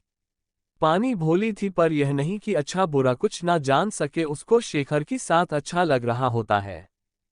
पहली बार कोई इतना अच्छा ट्रीट कर रहा है, प्यार से इतना ख्याल रख रहा है। कभी जिंदगी में कोई ऐसा आए जो सबसे अलग सबसे ज्यादा अच्छा व्यवहार करे, जैसे उसकी जिंदगी का आप पहले और आखिरी इंसान हो जिसकी बिना वो कुछ और ना चाहता हो, तो उसको तो प्यार करने के लिए दिल के अंदर से आवाज आती है। कुछ देर में कार किसी बड़ी से विला के अंदर इंटर हुआ। ड्राइवर ने बहुत पोलाइट होकर ड्राइवर कहा, सर हम आ गए। शेखर ड्राइवर की आवाज सुन बस हमम में जवाब दिया। फिर एक बॉडीगार्ड आकर दरवाजा खुला जिससे शेखर पंछी को अपनी बाहों में लेकर उतरा। पंछी वैसे ही शेखर की बाहों में रहते हुए ही अपनी बड़े बड़े आंखों से बस उसे महल जैसे घर को देखे जा रहे थे। फिर शेखर को देखते हुए अपनी मन में ही ये इतनी बड़ी घर इनकी है, इतना मन में बोल शेखर को बस टुकुर टुकुर देखने लगी। विला में काम करने वाले सर्वेंट जब अपनी बॉस को किसी लड़की को इस तरह गोद में लिए आते देखा तो सब हैरान रह गए, क्योंकि आज तक ऐसा कोई लड़की नहीं मिला था जो द रुद्राक्ष महेश्वरी की दिल में या दिमाग अपनी जगह बना सके। जितने भी मिले या तो उसकी लुक्स पर या उसकी पॉवर पर मरती थी। सभी सर्वेंट काम छोड़ हैरान की भाव से बस यूं दोनों को देखे जा रहे थे। जो ये बात शेखर अच्छे से नोटिस कर रहा था, पर सबको इग्नोर कर विला के अंदर अपनी कमरे में चला जाता है। रूम के अंदर आते ही पंछी को बेड बैठाकर उसकी गाल को सहलाते हुए शेखर बड़े प्यार से बोला, स्वीट हार्ट तुम थोड़ी टाइम आराम करो। इतना बोल पंछी को लेता कर ब्लैंकेट से अच्छे कवर कर जाने को हुए। पंछी ने जैसे देखा शेखर जा रहा है तो उठकर पीछे से उसकी हाथ को पकड़ लिया, जिससे शेखर रुक गया। शेखर पीछे पलट गया और पंछी के पास आते हुए कहा, क्या बात है बच्चा, तुम्हें ये रूम अच्छा नहीं लगा? इतना बोल पंछी के पास बैठ गया। पंछी नए जगह देख थोड़ा अनकंफर्टेबल हो रही थी, ऊपर से शेखर का यूं छोड़ जाना डरा रहा था। पंछी अपनी पलकें झुकाए ही अपनी स्लो वॉइस में कहा, मुझे डर लग रहा है, मत जाओ अकेला छोड़कर। इतना सुन शेखर स्माइल करते हुए उसकी चीन को पकड़ उठाया तो देखा पंछी की बड़े बड़े आंखों से अंशु थे, जिससे देख रुद्राक्ष का दिल पसीज गया। शेखर पंछी की अंशु पहुंचते हुए कहा, क्या हुआ? इन आंखों में आंसू और मुझे तुम्हारी यह अंशु अच्छे नहीं लगता तो आज की बात रोना नहीं। पंछी उसकी बात सुन शेखर के पास आकर अपनी सर उसकी सीने पर रखते हुए धीरे से कहा, मुझे यहाँ अकेले छोड़कर मत जाए, मुझे डर लग रहा है और यह आपका घर नहीं महल है। इतना सुन पंछी को अच्छे से पकड़कर लेट गया और उसकी सर अपनी सीने से लगाकर पंछी की बाल को सहलाते हुए बोल, अब सी जाओ और डरो मत, मैं हूं, अपनी आंखें बंद करो और सो जाओ। इतना बोल उसकी सर को चुप लिया। पंछी भी आंखें बंद कर दिया। ऐसे ही देखते देखते दोनों ही एक दूसरे की बाहों में सुकून से सो गए। चैप्टर 7। दूसरी तरफ होटल स्टार मून में एक लड़की और एक लड़का सोए हुए थे, पर दोनों की ऊपर एक भी कपड़ा नहीं था, जिसे देख पता चल रहा था कि कुछ टाइम पहले दोनों के बीच क्या हुआ होगा। तभी उस लड़की की आंख खुल जाती है और कसमसाते हुई उठती है। वो लड़की जब बगल में सुकून से सोया हुआ लड़का को देख तो खुद से ही दिन से शाम हो गया, मुझे सोने नहीं दिया और अब खुद कैसे सुकून से सो रहे हैं देखो तो। इतना बोल एक लात उस लड़के को मारती है, जिससे वह लड़का नीचे गिर गया। वो लड़का जो सोया हुआ था ऐसे गिरने से हड़बड़ जाता और कराहते हुए उठते हुए बोला, यार खुशी यह क्या था? ऐसे कोई अपनी वुड बी हस्बैंड के साथ करता है? हाँ, ये खुशी ही थी जो आज सुबह अपनी बॉयफ्रेंड के साथ लंच पर एक 7 स्टार होटल पर आ रही। इतना बोल खुशी को घूरने लगा। खुशी अपनी आंखें उचकाते हुए क्या कहा, वुड बे हस्बैंड? तुम गधे से प्यार करके काफी मेहरबानी कली और अब शादी करके और मेहरबानी नहीं करूंगी। खुशी की बात सुन वो लड़का मुंह बनाते हुए, क्या खुशी में Dayansh Singhania? Singhania group of company का इकलौता बारिश हूं और तुम मुझे गधा बोल रहे हो? खुशी अपनी आंखें छोटी करते हुए उसे देखते हुए क्या कहा, तुम Dayansh Singhania? Singhania group of company का इकलौता बारिश हो? तुम्हारी दिमाग तो बच्चों वाला है और तुम कंपनी संभालोगे? हूं देखो जान बच्चा, सिर्फ मैं तुम्हारी सामने बन जाता हूं, नहीं तो मैं भी स्मार्ट और इंटेलिजेंस हूं। दयांश ने खुशी की बात सुन चिढ़ते हुए बोला। खुशी ने देखा कि दयांश चिढ़ रहा है तो उसको और चिढ़ाने वाले भाव से, वैसे बॉयफ्रेंड तो तुमको मैंने बना लिया पर शादी नहीं करूंगी। खुशी का इतना कहना ही था कि दयांश उसको बेड पर धक्का दे देता है और उसकी ऊपर आकर गुस्से में, शादी नहीं करूंगा का क्या मतलब है? देखो खुशी, सब बर्दाश्त है पर तुम्हारी साथ किसी और को देखना, क्या सोचना भी बर्दाश्त नहीं मुझे। खुशी दयांश को चिढ़ा रही थी, उससे क्या पता छोटी बात सुन दयांश इतना गुस्से हो जाएगा। वो अपनी मन में ही, ओह गॉड, अब ये सोए हुए शेर जाग गया, पता नहीं अब क्या करेगा। God save me please. Dayansh खुशी की बनते बिगड़ते हुए भाव को देख रहा था, जिससे अपनी होठ खुशी की कान की पास ले जाकर अपनी सेडिक्टिव वॉइस में, बेबी यह जो तुमने मुझसे दूर होने की बारे में सोचा उसकी पनिशमेंट तो मिलना चाहिए, इतना बोल उसकी कान चूमकर बाइट कर लेता है, जिससे खुशी चिहुन कुटती है। खुशी दयांश की इंटेंस नज़र खुद के ऊपर बखूबी महसूस कर पा रही थी, पर उसकी आंखों में देखने का उसकी में इतना ताकत नहीं था। वहीं दयांश बिना वक्त जाया किए अपनी होठ उसकी होठ पर रख देता है और रफली किस करने लगत है, जिससे खुशी उसकी गुस्से का नदाजा हो रहा होता है, पर वो रोक नहीं सकती, नहीं तो दयांश और वाइल्ड हो जाता है। इसलिए खुशी भी उसका साथ देने लगती है। खुशी की दोनों हाथ दयांश की पीठ पर चल रहे थी तो दयांश की हाथ खुशी की बॉडी में। खुशी की सांस उखड़ते देख होठ को छोड़ अब उसकी गले में बेतहाशा चूमने लगता है और बाइट करने लगता, जिससे खुशी की करहा उठती है। पर उसकी गुस्से में भी किया हुए प्यार को भी खुशी एंजॉय करती है, उसका साथ देती है। ऐसे करते करते दयांश उसकी चेस्ट पर आ जाती है और सहलाने लगती है और जोर से दबाने लगता है, जिससे खुशी को बहुत ही दर्द हो रहा होता है। खुशी दर्द भरी आवाज में, आह दयांश दर्द हो रहा है, प्लीज बी जेंटल। दयांश उसकी आवाज सुन देखता है और अपनी होठ कल करते हुए, बेबी मुझे टीज करते पहले सोचना था और यह मेरी प्यार है, तुमको थोड़ा सहना पड़ेगा, इतना बोल खुशी की होठ को लाइट किस कर देता है और एक आंख वीक कर देता है। खुशी उसकी आंखों को देखते हुए बोली, यह प्यार नहीं अत्याचार है। खुशी की बात सुन ज्यादा रिएक्ट ना कर दयांश, अपनी सेडिक्टिव अंदाज में, जो भी है बस तुमसे है। खुशी जानती थी अब उसकी कमर का बैंड बजने वाले हैं। दयांश खुशी की ब्रेस्ट को बेतहाशा चूमने लगता है, बाइट करने लगता है, जिससे खुशी की सिसकियां निकल रही थी, जिस वजह से दयांश और उत्तेजित हो जाता है। अब धीरे धीरे कर पूरी बॉडी में अपनी लव बाइट देता है और खुशी की निचले हिस्से को सहलाने लगी है। इस एहसास होते ही खुशी की पकड़ बेडशीट पर कस जाती है। अब दयांश बिना देरी किए ही खुशी के अंदर समा जाता है। बिना किसी वार्निंग किए ऐसे खुशी की अंदर समा जाने से खुशी की दर्द से काराह जाती है। ऐसे ही दोनों का प्यार का सिलसिला चालू हो जाता है। दोनों ही अपनी अंदर की आग को एक दूसरे की साथ प्यार करके बुझा रही होते हैं। वहीं दूसरी तरह विला में पंछी सो रही थी और शेखर काउच पर बैठे लैपटॉप पर काम कर रहा होता है। जब शेखर काम कर रहा था अपनी मोबाइल की स्क्रीन पर नजर गई तो देखा 09 बज रहे थे। एक तरफ सब फाइल और लैपटॉप रख उठकर पंछी के पास गया। बेड पर बैठकर पंछी की बाल सहलाते हुए, स्वीट हार्ट उठो डिनर टाइम हो गया। पंछी शेखर की बात सुन कसमसाते हुआ कंबल सर ढक कर फिर से सो जाती है। पंछी की इस हरकत पर शेखर अपनी सर हिला देता है, क्योंकि उससे समझ आ जाता है कि उसकी स्वीट हार्ट अब उठने की मूड पर नहीं है। इसलिए इंटरकॉम में खाना रूम में लाने बोल पंछी को कंबल से निकालकर अपनी बाहों में उठाकर वॉशरूम की ओर चल देता है। पंछी ऐसे उठाने से अपनी अधखुली आंखों से उससे देख फिर से अपनी आंखें बंद कर देती है, जिससे देख शेखर की चेहरे पर बहुत बड़ी स्माइल आ जाती है। वॉशरूम लेकर पंछी को अच्छे से मुंह धोकर बाहर लगे सोफे पर बैठा दिया था भी एक सर्वेंट खाने का ट्रॉली लेकर आए और खाना रखकर चली गई। पंछी के पास बैठकर शेखर खाना निकालकर पंछी को अपनी हाथों से खाना खिलाता है। वहीं पंछी इतना प्यार देखकर अपनी नम आंखों से बस शेखर को देखती जा रही थी। शेखर भी पंछी की हालत समझ रहा था। पंछी को प्यार से, बच्चा खाना खाओ और अपनी यह झील जैसे आंखों को रोकर खराब मत करो, अगर आंखें सूज गए तो तुम अच्छे नहीं लगोगे। शेखर ने पंछी की माइंड ठीक करने के लिए कहा। जिससे सुन हल्की मुस्कान के साथ शेखर हाथों से खाना खाने लगी। शेखर खाना पंछी को भी खिलाया और खुद भी खाया। खाना खाने के बाद शेखर पंछी को लेकर बेड पर लेट गया और रूम की लाइट ऑफ कर एक येलो कलर की डिम लाइट जला दिया।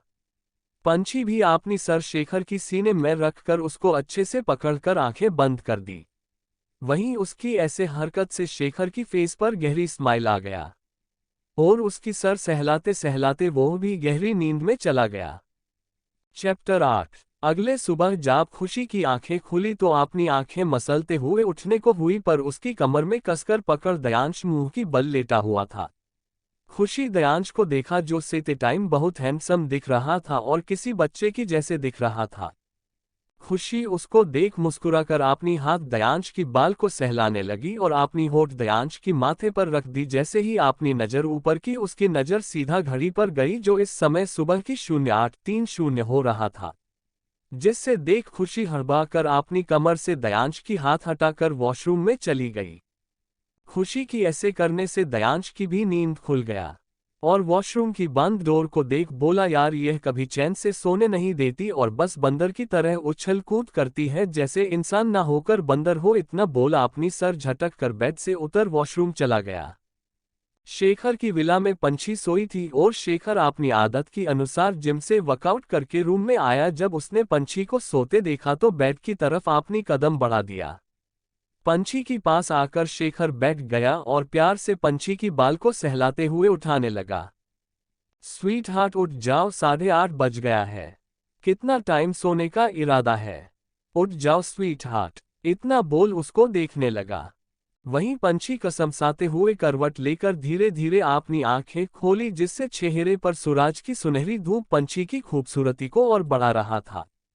पंछी की आंखों खोलते ही सब पहले शेखर की चेहरे पर टिक गई को उससे ही बड़े प्यार से देख रही थी।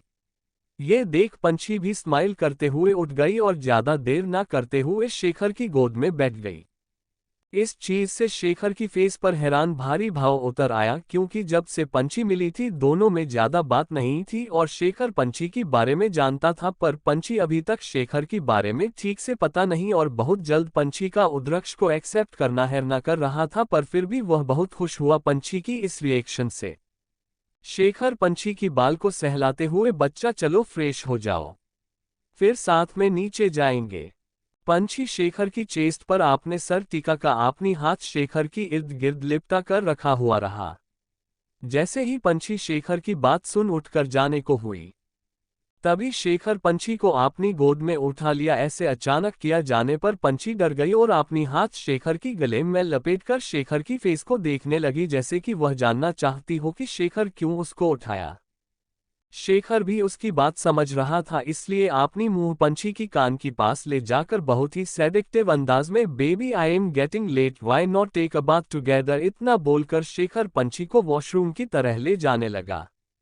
वहीं पंछी की आंखें फेल गई शेखर की बात सुनकर और धड़कन तेज होने लगा और शर्म से अपनी चेहरा शेखर की सीने में छुपा दिया।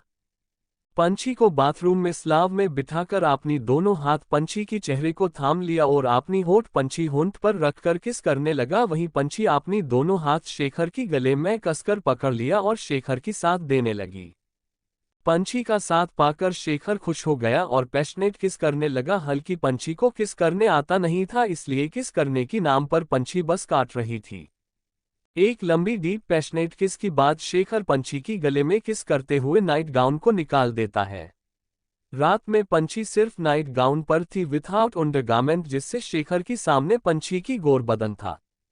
शेखर की ऐसे करने से पंछी की आंखें सारमा कर बंद हो जाते हैं और अपनी पकड़ शेखर में और कस जाती है। शेखर की हाथ पंछी की चेस्ट को सहला रहा था, जिससे पंछी अंदर से सिहर रही थी। दिल की धड़कन बुलेट ट्रेन की स्पीड हो रहा था और अपनी पेट अजीब सी मीठी सी गुदगुदी पैदा कर रहा था, जिससे पंछी शेखर छूना बुरा नहीं लग रहा था। शेखर अब थोड़ा वाइल्ड हो गया था। शेखर काफी टाइम तक उसकी चेस्ट पर लगा रहा, फिर धीरे से पंछी की नवी की तरफ बढ़ा। पंछी की नवी को देखा जो बहुत सुंदर दिख रही थी, जिससे देख शेखर रहा नहीं गया और पंछी की कमर पर हाथ रख सहलाते हुए उसकी नवी को बेतहाशा चूमने लगा, जिससे पंछी का हाथ शेखर की बालों पर कस रहे थे। कुछ पल बाद शेखर उठा और पंछी की अपनी बाहों में लिए बाथटब में बैठा दिया और अपनी कपड़े निकाल दिया, जिससे देख पंछी की गाल लाल हो गया और नजरें नीचे हो गए। पंछी हालत देख शेखर अपनी निचले होठ काटते हुए मुस्कुरा दिया, फिर पकड़ा निकालकर पंछी के पास बैठ गया और पंछी को अपनी तरफ खींचा, जिससे पंछी उसकी सीने में लग गई और पूरा फेस और कान पंछी का लाल हो गया और अब तो और उसकी हिम्मत शेखर को देखने का भी नहीं हुए।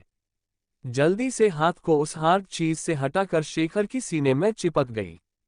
शेखर भी उसकी यह स्थिति समझकर खुद कर कंट्रोल करके पंछी नहलाया और खुद भी नहाकर बाथरोब खुद पहनकर पंछी को पहनाकर बाथरूम से निकलकर सीधा क्लोजेट में पंछी को लेकर आ गया।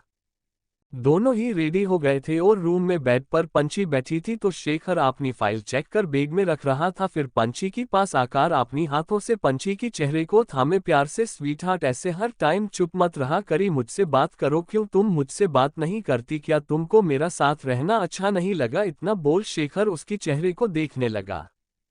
पंछी शेखर की बात सुन अपनी झुकी हुई पलकें उठाकर शेखर को देखता है, जो उससे प्यार भरी नजरों से देख रहा था। चैप्टर 9। पंछी बस शेखर को देख रही थी, फिर अपना सर शेखर की सीने छुपाते हुए, मैं कभी किसी लड़के की इतनी करीब नहीं गई और मुझे आपसे क्या बात करना है वह भी समझ नहीं आ रहा है, इसलिए मैं कुछ नहीं बोलती। फिर थोड़ा रुककर, आप बहुत अच्छे हैं। ये सब पंछी बहुत मासूमियत से बोल रही थी। शेखर पंछी की बात सुन उसकी माथे पर किस करके हाथ पकड़कर रूम से बाहर लेकर सीधा नीचे डाइनिंग टेबल की ओर चला गया। दोनों डाइनिंग टेबल पर बैठ गए। सर्वेंट ने ब्रेकफास्ट सर्व किया। पंछी का खाना देखकर मुंह बन गया, जो सर्व किया था बस उसको घुरे जा रही थी और यह बात बगल में बैठा शेखर नोटिस कर रहा था। शेखर अपनी चामच प्लेट में रखकर पंछी की तरह देख थोड़ा सर्द आवाज में, स्वीट हार्ट, खाना खाने के लिए होता है, घूरने के लिए नहीं। पंछी शेखर की सर्द आवाज सुन थोड़ा डर जाती है, फिर उसकी कहे गए लफ्जों को याद करते हुए मुंह बनाकर, पर मुझे ये नहीं खाना, मुझे नहीं पसंद ये उबल हुए खाना। क्योंकि डाइनिंग टेबल पर fruit salad, oats, orange juice, हल्दी वाला दूध और सैंडविच था और भी हेल्दी ब्रेकफास्ट डाइनिंग टेबल पर रखा गया था। शेखर गहरी सांस छोड़ते हुए पंछी को देखकर, ये सब तुम्हारी सेहत के लिए है, तुम्हें हेल्थी रखने के लिए, इसलिए ये सब आज से रोज खाना है। इतना बोल एक बाइट पंछी की तरफ बढ़ा देता है। वहीं पंछी कभी चम्मच देखती है तो कभी शेखर को, जो किसी बिना भाव से उससे ही देख रहा था। बिना मुंह बन जाता है और मन में ही अभी इतना प्यार दिखा रहे थे कि इंसान फूले नहीं समा पाए। अब देखो किसी डेविल की तरह देख रहे हैं। स्नूप पर लिए खाने को बस घूरती है। शेखर उसकी बनते बिगड़ते भाव को देखकर समझ जाता है कि यह खाना उससे नहीं खाना, इसलिए अपनी कड़क आवाज में, स्वीट हार्ट खाना खाओ, हमें लेट हो रहा है, ओए घूरना बंद करो, इतना बोल खाने का स्नूप आगे बढ़ा देता है। शेखर की कड़क आवाज सुन पंछी की मुंह बनाकर खाने लगती है और बच्चों की तरह रूठ जाती, जिस वजह से शेखर को बिना देखे ही खाना खाने लगती है। शेखर भी उसकी नाराजगी समझ रहा था, पर बिना कुछ बोले वो खाना पंछी को खिलाकर खुद भी खाता है। कुछ देर बाद दोनों नाश्ता करके अपनी अपनी चीज लेकर हॉल में खड़े थे, तभी शेखर की असिस्टेंट आकर, सर कार रेडी हो गया। इतना बोल चुप हो गया तो शेखर बस सर हिला देता है और पंछी की हाथ पकड़कर बाहर आकार कर में बैठाकर खुद बैठ जाता है। फिर ड्राइवर अपनी मंजिल की तरह कर को ले चलता है। वहीं खुशी और दयांश रेडी होकर ब्रेकफास्ट कर चुके थे और कार में बैठे हुए खुशी बस दयांश को घूरे जा रही थी। दयांश, जो कब से उसके घूरने से परेशान था, उससे रहा नहीं गया और चिढ़ते हुए पूछ ही लिया, क्या है खुशी, तुम मुझे ऐसे क्यों घूर रहे हो? इतना बोल ड्राइविंग करने लगता है। दयांश, कल पूरा एक दिन तुमने मुझे बिस्तर पर उठने नहीं दिया और तुम बोल रहे हो क्या बात है? इस तरफ सब कुछ चलता रहा, ना तो मैं कॉलेज की डिग्री मुझे मिले ना मिले, बच्चों की पूरी टीम जरूर मिल जाएगा। खुशी ने झल्ला कर दयांश का जवाब दिया। डोंट वरी जान, ऐसा कुछ नहीं होगा और मैंने कुछ नहीं किया, इस सब तुम्हारी गलती है जो मैं पनिश किया। दयांश एकदम चिल होकर कहा। खुशी अपनी नजर ड्राइव कर रहा दयांश को देखा और थोड़ी नर्म आवाज में, अगर कभी ऐसा हो गया तो खुशी इतना बोल चुप होकर दयांश को देखती है। दयांश खुशी की बात सुन कुछ समय कुछ नहीं बोलता, फिर गहरी सांस लेकर बिना भाव से, ऐसा कुछ नहीं होगा, अगर होगा भी तो अबॉर्ट करा देंगे क्योंकि मैं अभी कोई बच्चा नहीं चाहता हूँ। शेखर का सीधा सपाट जवाब सुन खुशी का दिल में एक टीस सी उठती है। फिर अपनी नजर दयांश पर गड़ाए हुए ही, क्या कहा अबॉर्ट करा देंगे? तुम ऐसे सोच भी कैसे सकते हो दयांश? बेबी, अभी हम दोनों ने अपनी लाइफ जिया ही नहीं है और जल्दी बच्चे होंगे तो इतना सारा रेस्पॉन्सिबिलिटी के लिए मैं तैयार नहीं हूँ।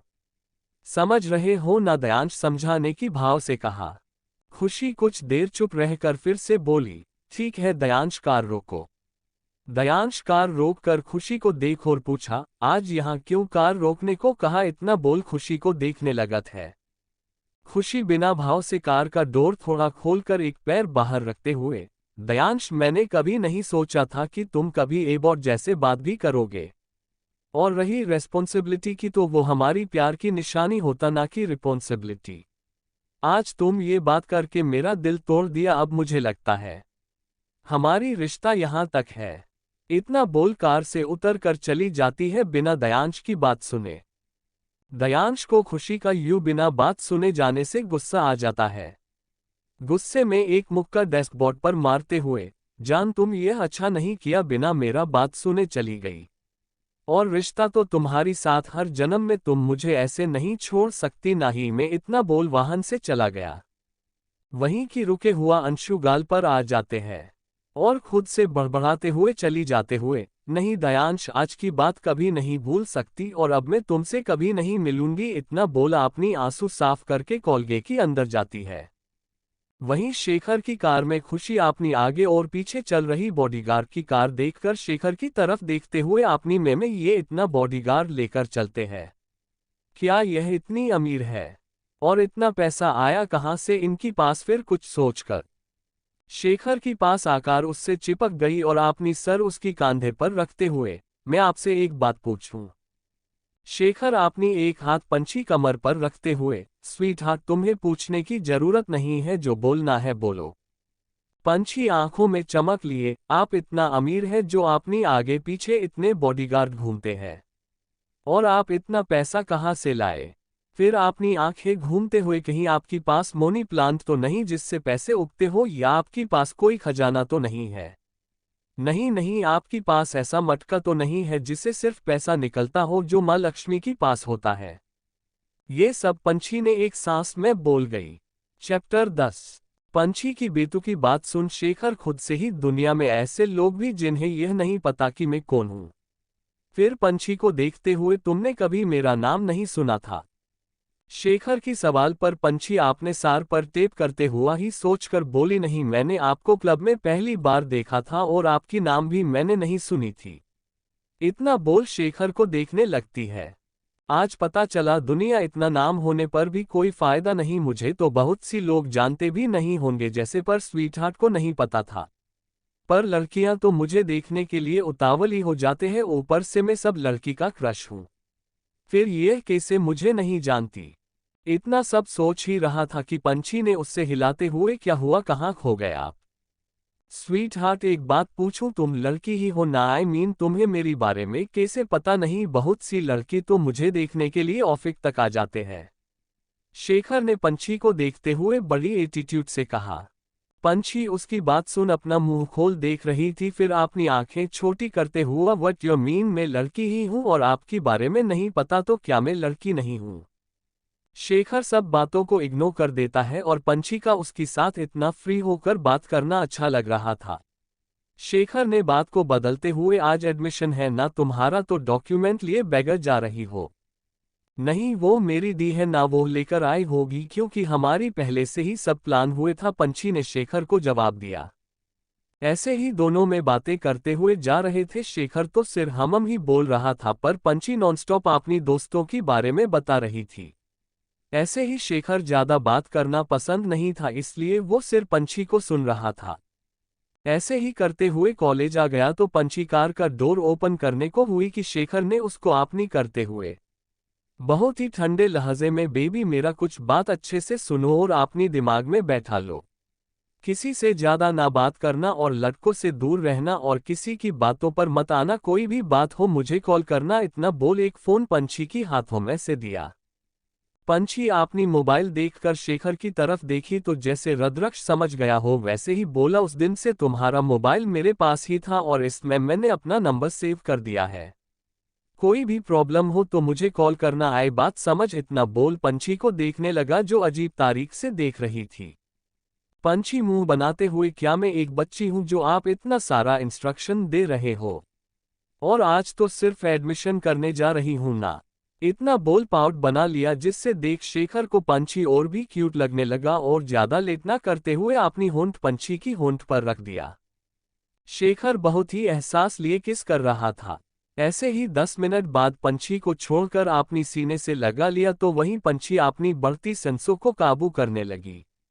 2 मिनट बाद शेखर ने अपनी दोनों होंठ पंछी की चेहरे पर भरते हुए कहा, मेरी बात याद रखना और अपनी ख्याल रखना। इतना बोल पंछी की फोरहेड पर किसकर उसकी बाल ठीक कर जाने को कहा।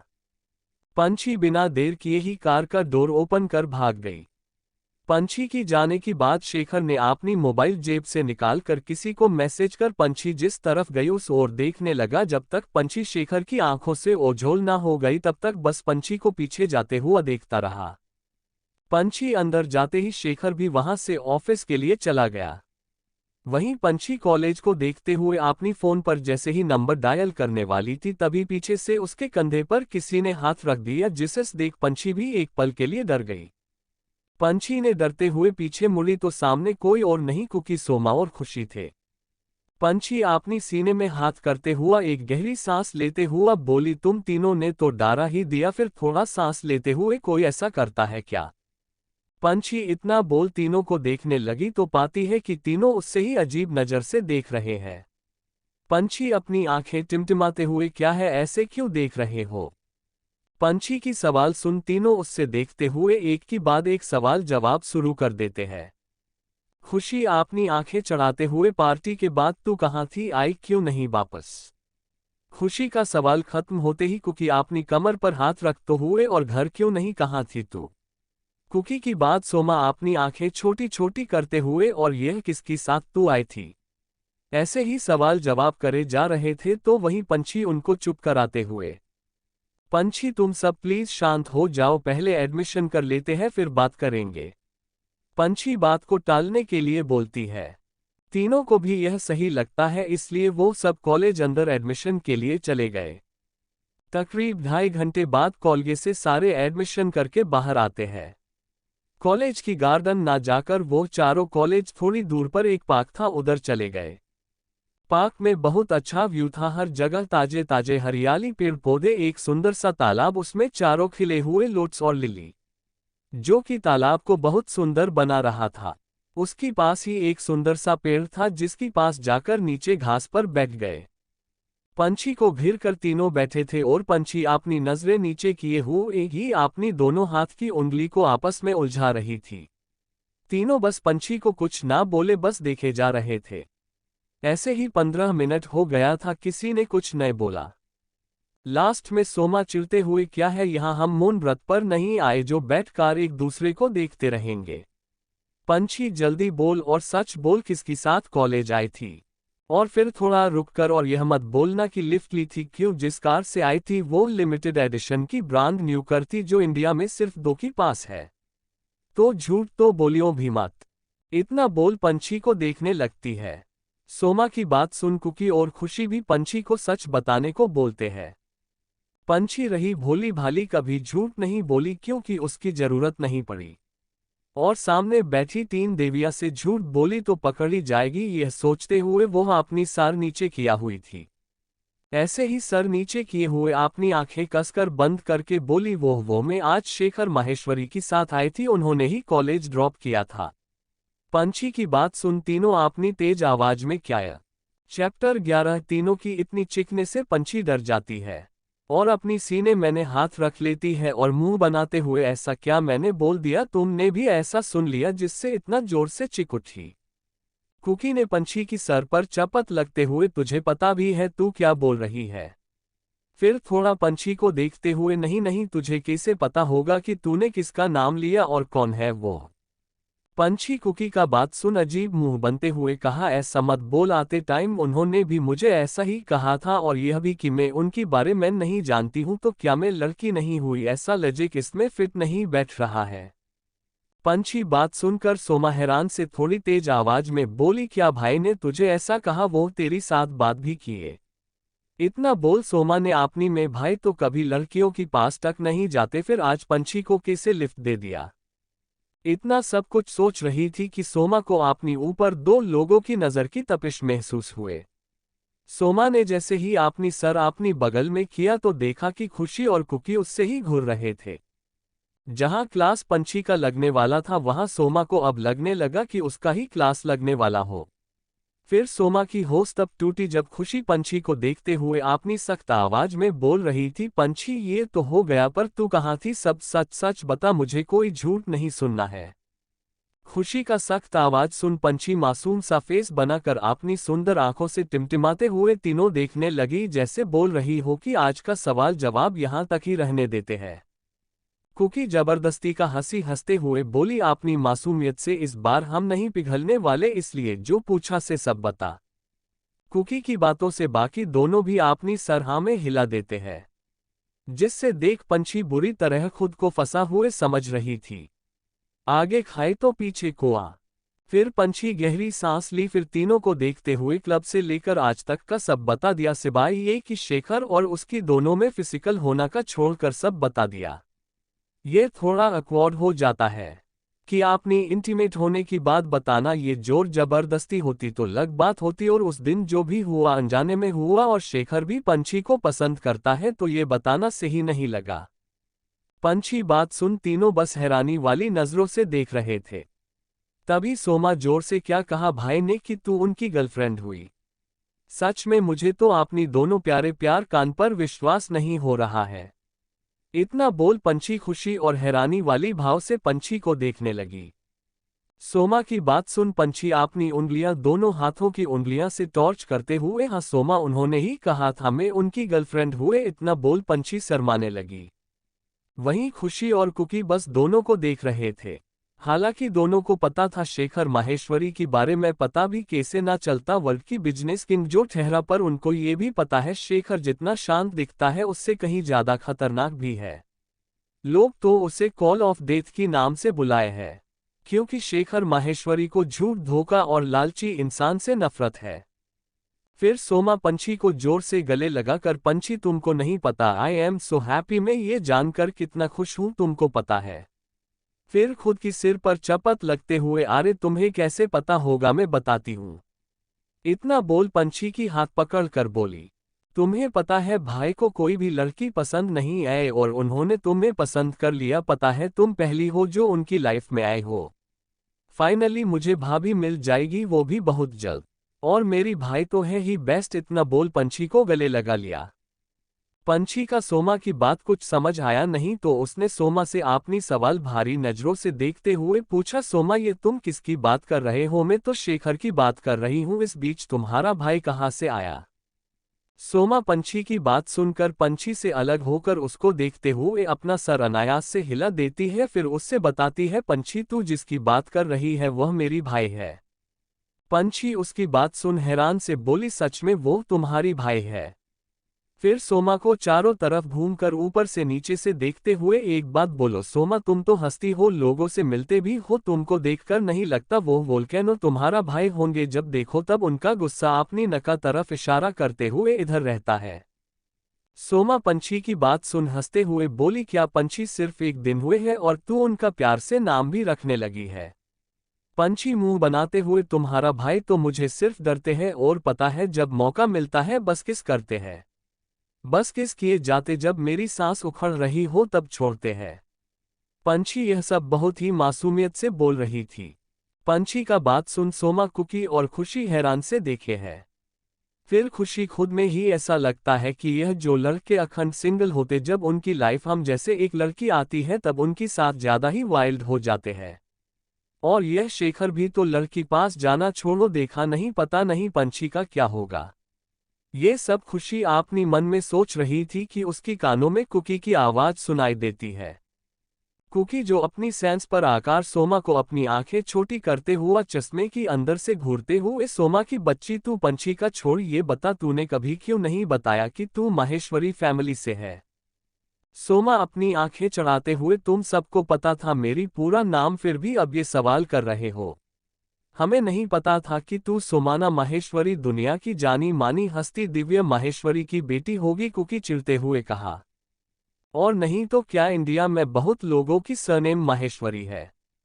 तो महे कैसे पता चलेगा बता जरा खुशी ने कुकी बातों से सहमत होते हुए कहा। हाँ हाँ अब पता चला ना तो ज्यादा इस बिसाया पर चर्चा ना करके घर चलते हैं। सोमा ने केयरफ्री होकर कहा। वहीं पंछी को कोई बात जल्दी समझ नहीं आती सिवाय पढ़ाई को लेकर इसलिए वो बस तीनों को सुन रही थी। फिर सब लोगों अपनी अपनी रास्ता चल देते हैं क्योंकि शाम की 6 बज रहे थे। चैप्टर 12। वही दूसरी तरफ आसमान को छूती हुई एक बड़ा सा बिल्डिंग में बड़े बड़े अक्षरों में लिखा हुआ है RM एम्पायर। इतना अच्छे से लिखा हुआ था ऊपर से शाम होने की वजह से लिखे हुए अक्षरों में लाइटिंग फिट किया गया था जिस वजह से वह नाम और अभी जगमगा रहा था और सुंदर दिख रहा था। यही कंपनी लाखों लोगों की सपना है। हो भी क्यों ना आखिर अल्लाह ओवर वर्ल्ड में माहेश्वरी एम्पायर टॉप पर है। बिजनेस की दुनिया में जितना नाम है उतना अंडरवर्ल्ड में भी है। शाम की 6 बज गए थे अभी भी CEO की केबिन में शेखर अपनी लग्जरी चेयर पर बैठे अपनी वर्क कंप्लीट कर रहा था कि तभी बिना नॉक किए कोई दंदनाते हुए आ गया और शेखर की सामने बली चेयर पर बैठ गया। शेखर कोई रिएक्ट ना करता हुए अपनी उंगली लैपटॉप पर चला रहा था। केबिन में आया हुआ इंसान को पूरा इग्नोर करते हुए ऐसे अपनी कमों में लगा रहा। वही शख्स जब खुद को इस तरह इग्नोर होता हुए देखता है तो थोड़ा चिढ़ते हुए क्या यार रुद्रा शेखर को सब प्यार से रुद्रा बुलेट है तू तो मेरी प्रेजेंस को पूरी तरीके से ही इग्नोर कर रहा है। फिर थोड़ा रुक कर नौटंकी करते हुए एक तो मैं तेरा भाई भी और बेस्ट फ्रेंड हूँ।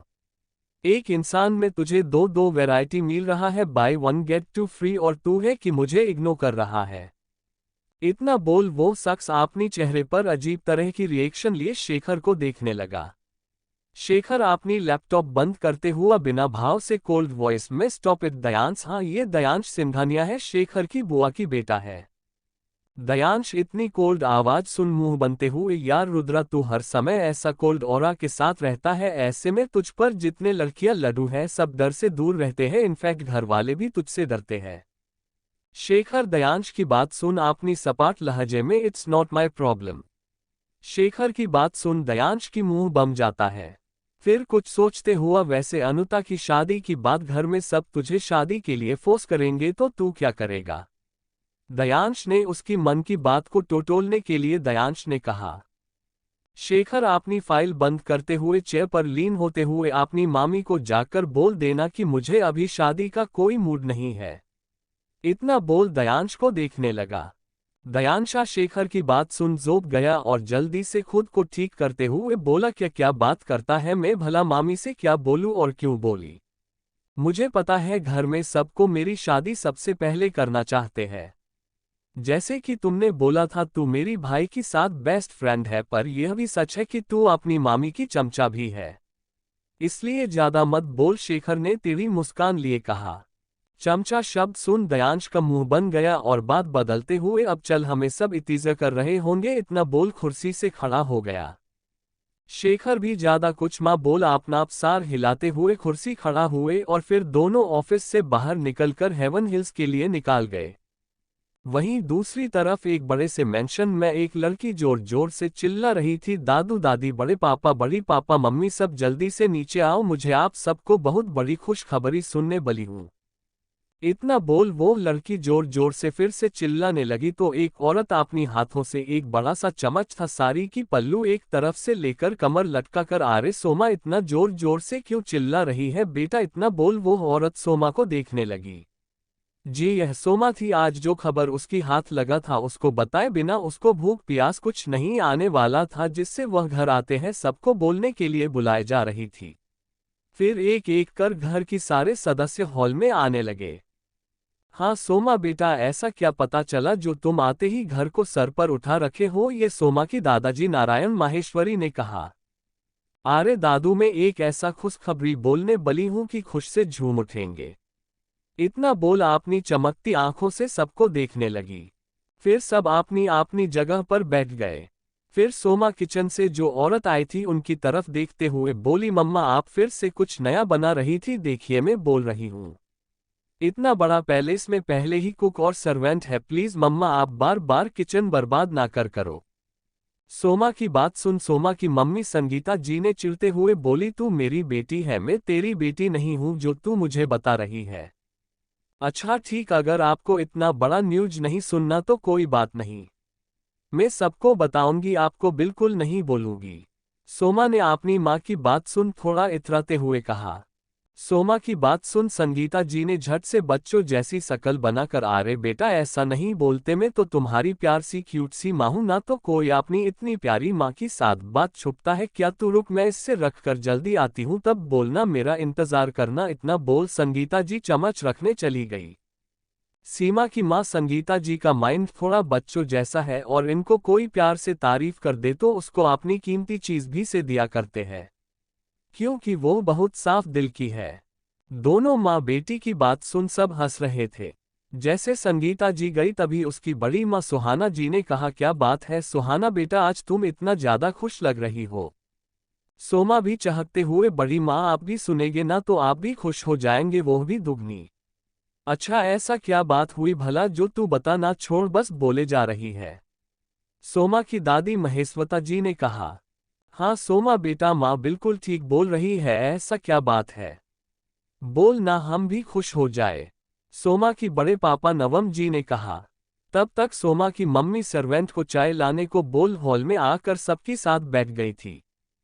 हाँ बिल्कुल सही कहा अपने बड़े पापा, पर सबको तो आने दो, सोमा ने कहा।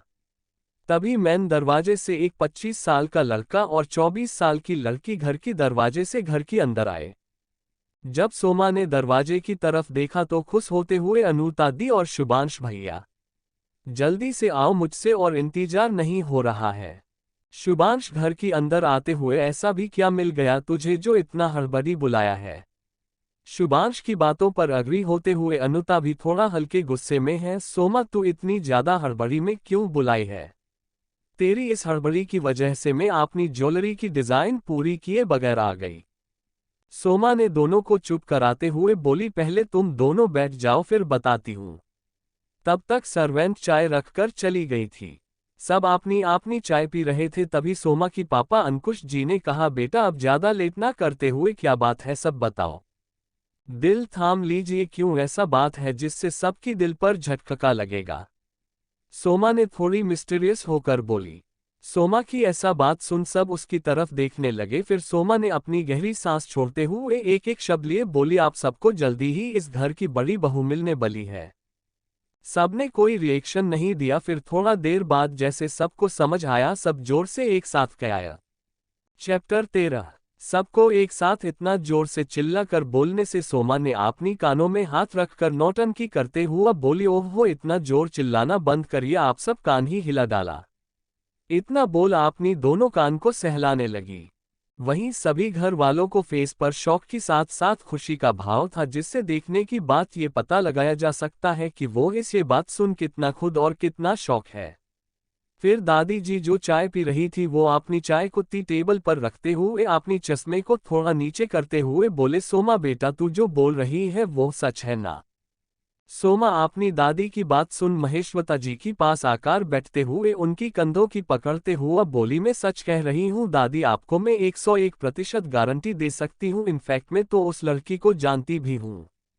जैसे ही सोमा ने यह बात कही, सोमा की मां संगीता जी ने खुद होते हुए सुहाना जी का हाथ पकड़ते खुश से चहकते हुए बोली, दीदी क्या मैं रिश्ता ले जाने के लिए तैयारी करूं? जब सोमा को पता है कौन है तो हम रिश्ता लेकर उनकी घर के लिए निकले। संगीता जी का बात सुन सबने उनको ऐसे देख रहे हैं मानो कहना चाहती हो कि अभी शाम को उनकी घर रिश्ता लेकर कौन जाएगा, और फिर अभी तो पूरी बात भी पता नहीं।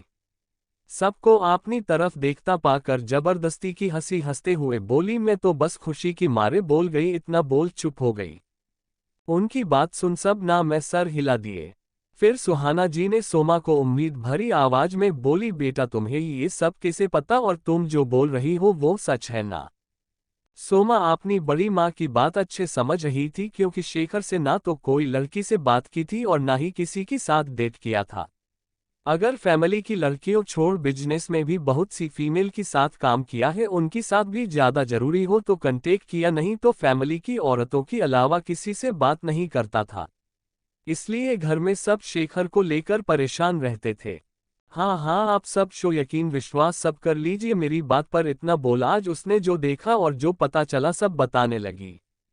सबको सारी बात सुनने की बात, सोमा की बात पर विश्वास न करने जैसा कुछ रहा नहीं था।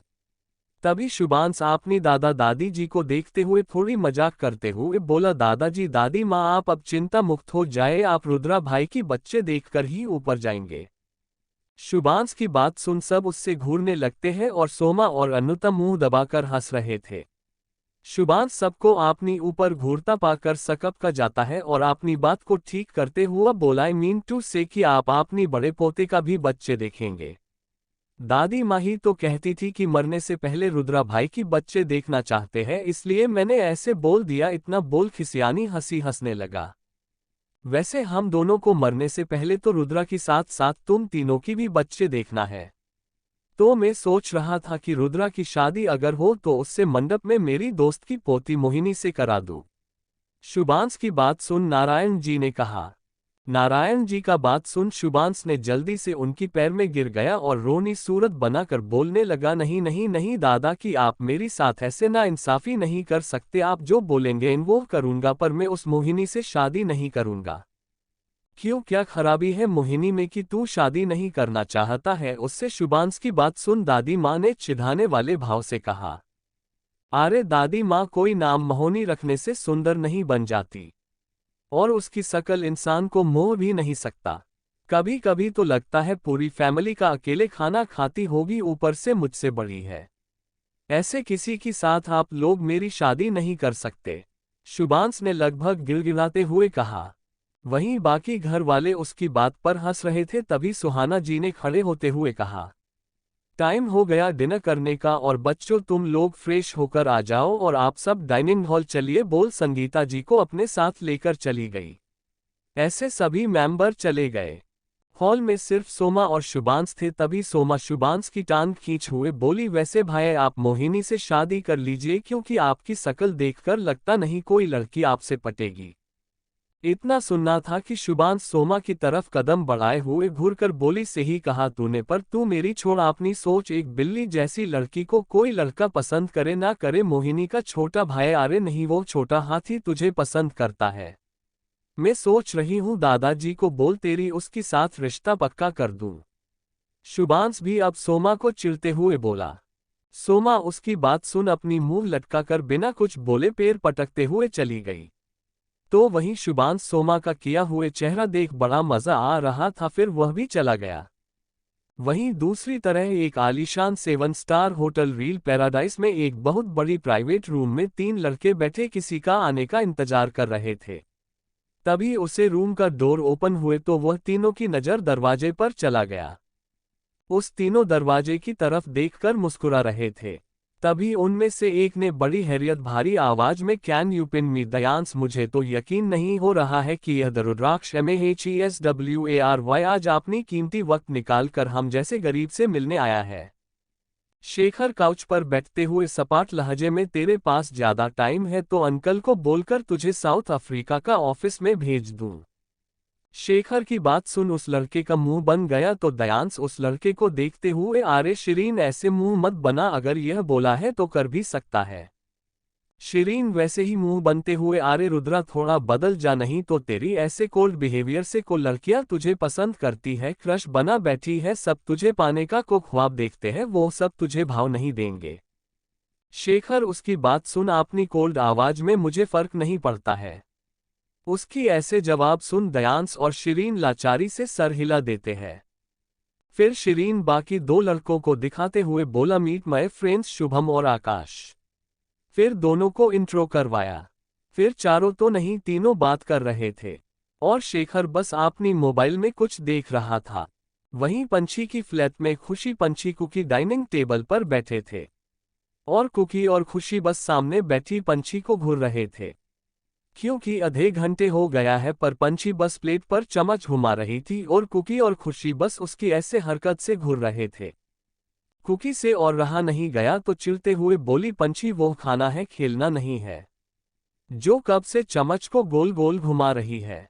पंछी अपनी सर उठाकर कुकी और खुशी को देखते हुए बहुत धीमी आवाज में मासूम चेहरा बनाते हुए, मुझे यह नहीं खाना है। प्यार खुशी बड़े प्यार से, अच्छा ये बात पहले बोलना था ना, बता क्या खाएगी, मैं बना दूंगी। खुशी की बात सुन अपनी उंगली एक दूसरे में उलझते हुए प्यारी आवाज में, मुझे डिनर में चिप्स खाना है। चैप्टर 14।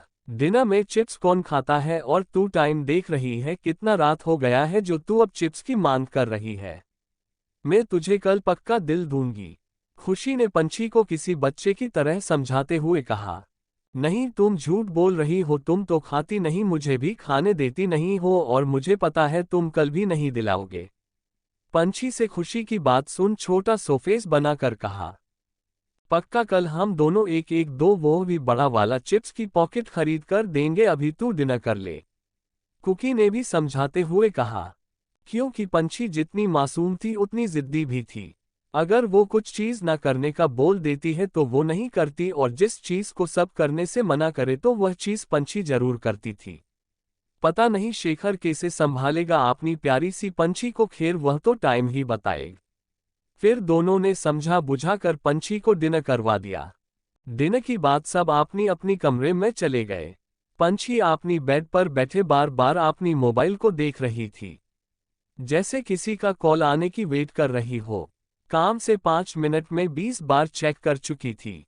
फिर खुद से ही दिन से शाम, शाम से रात हो गया पर अभी तक उनका कॉल नहीं आया हूं, ऊपर से कहते हैं मैं उनकी गर्लफ्रेंड हूं। ये सब पंछी मुंह बनाते हुए बोले जा रही थी। फिर मोबाइल को साइड टेबल पर लास्ट टाइम चेक करते हुए रख देती है और लेटते हुए, अब मैं भी बात नहीं करूंगी हूं। इतना बोल सर से पांव तक कंबल ओढ़ सो जाती है। वहीं दूसरी तरफ शेखर भी अपनी विला आ गया था। लगभग रात की 11:57 को विला आया। जब वो अपनी रूम में इंटर हुए तो उसके पंछी की महक महसूस हुए, जिस स्निफ कर अपने आप ही उसके चेहरे पर मुस्कान आ गया। फिर वॉशरूम जाकर फ्रेश होकर करीब आधे घंटे में आकर क्लोजेट रूम जाकर एक लोअर पहनकर आ गया। सिर्फ बेड पर लेटकर अपनी मोबाइल की स्क्रीन को देखता रहा, जिसमें पंछी का 2 चोटी किए डायमंड की जंपसूट पहनकर अपनी आंखें बड़ी बड़ी किए देख रही थी। वहीं पे कल रात में ही पंछी की मोबाइल से ले लिया था, जिससे वो अब निहार रहा था। ऐसे निहारते हुए ही शेखर की मुंह से अचानक से एक शायरी निकल गया, मेरी इस अंधेरे से भरा दुनिया में उजाला की तू वो पहली किरण है। अब तो दिल को भी रहा नहीं सबर देखने को तेरी एक झलक। फिर इतना बोल अपनी उंगली बाल को सहलाते हुए, अब तो तुम्हारी प्यार में कोई इंसान ज्यादा बात नहीं करता, वो शायर बन गया। ऐसा क्या हो तुम जो मैं तुम्हारी तरफ खींचा चला आता हूँ और जिसकी आने मेरी जिंदगी बदलने लगा है, मैं बदलने लगा हूँ। बस अब मैं तुमको अपनी पास रखूंगी, नहीं रहा जाता तुमसे दूर आज की रात बस, और कल से तुम मेरी पास ही रहोगे। इतना बोल मोबाइल में पंछी की तस्वीर को किस किए साइड में मोबाइल रखकर सो गया। अगले सुबह कॉलेज खुलने में अभी टाइम था, इस वजह से ही सब अपनी नींद की दुनिया में डूबे हुए थे। सब अपनी नींद बेफिक्री होकर पूरी कर रहे थे। पंछी की रूम में पंछी एक बार सी जाए तो उसको उठना मुश्किल ही नहीं नामुमकिन हो जाता है।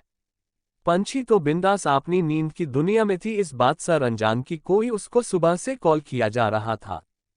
वहीं शेखर अपनी ऑफिस में बैठकर बस मोबाइल को घूर रहा था, क्योंकि सुबह से पंछी को कम से कम 25 से ऊपर कॉल कर चुका है पर पंछी उसका कॉल उठा ही नहीं रही थी।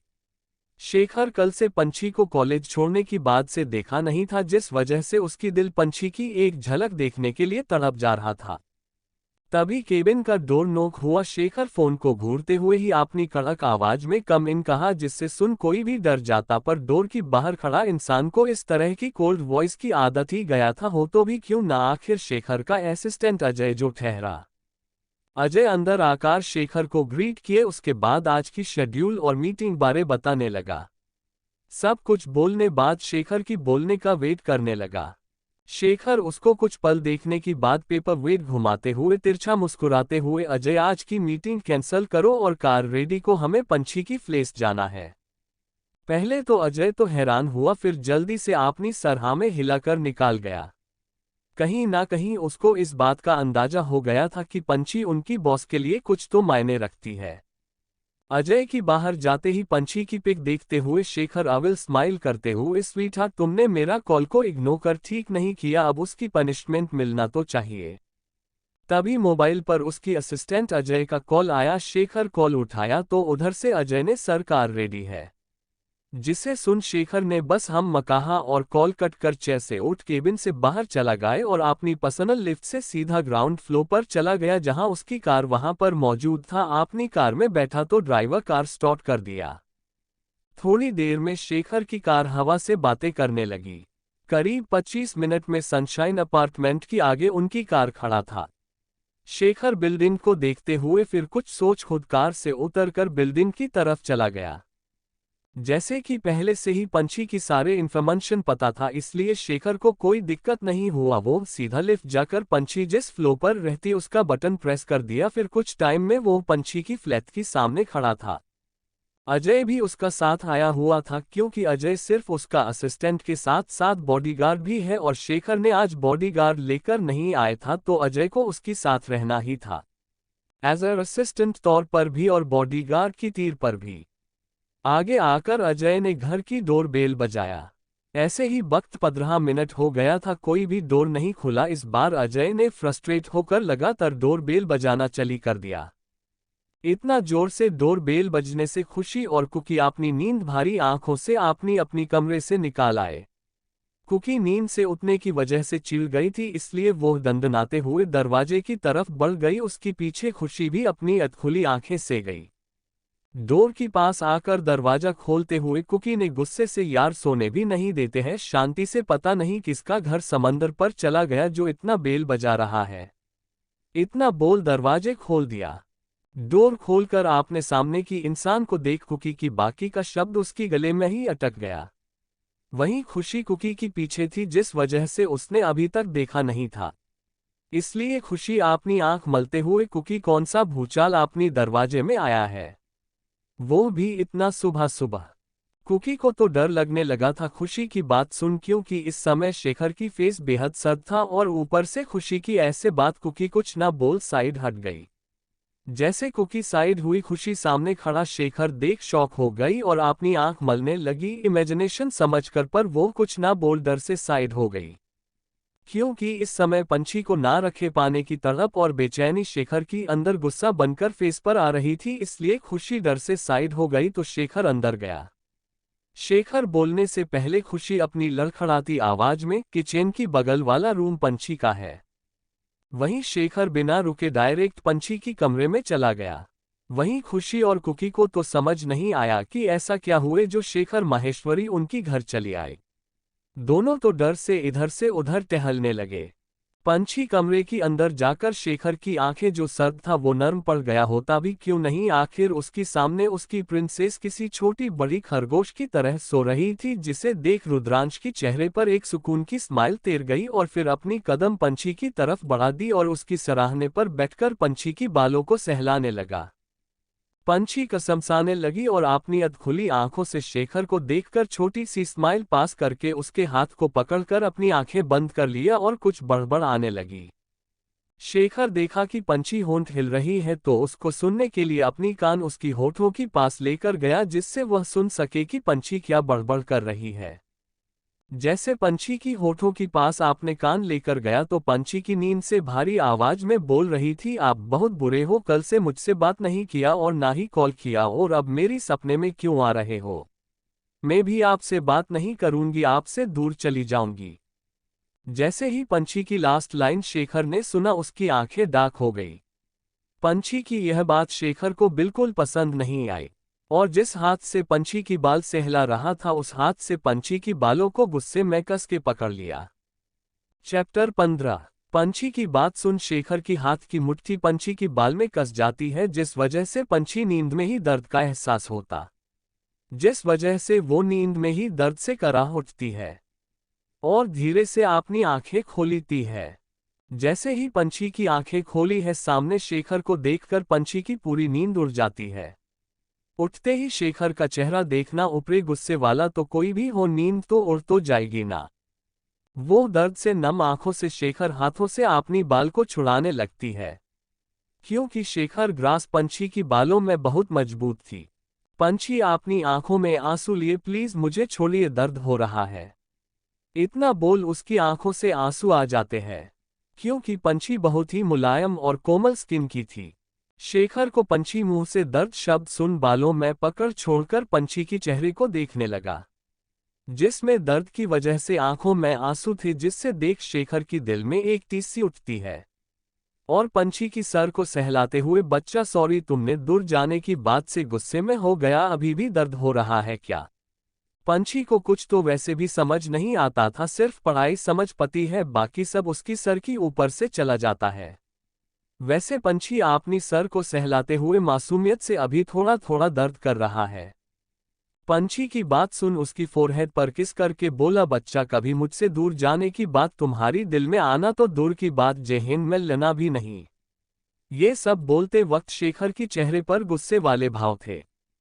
पंछी शेखर देखती है, फिर उसको याद आता है कि वो तो उसकी कल कॉल ना करने से नाराज थी, इसलिए पंछी शेखर से दूर होने की कोशिश करते हुए, आप बहुत बुरे हो, कल आपने मुझे बिल्कुल भी कॉल नहीं किया और अभी आप मुझे मिलने मेरी घर आ गए, जाए मैं आपसे नाराज हूँ।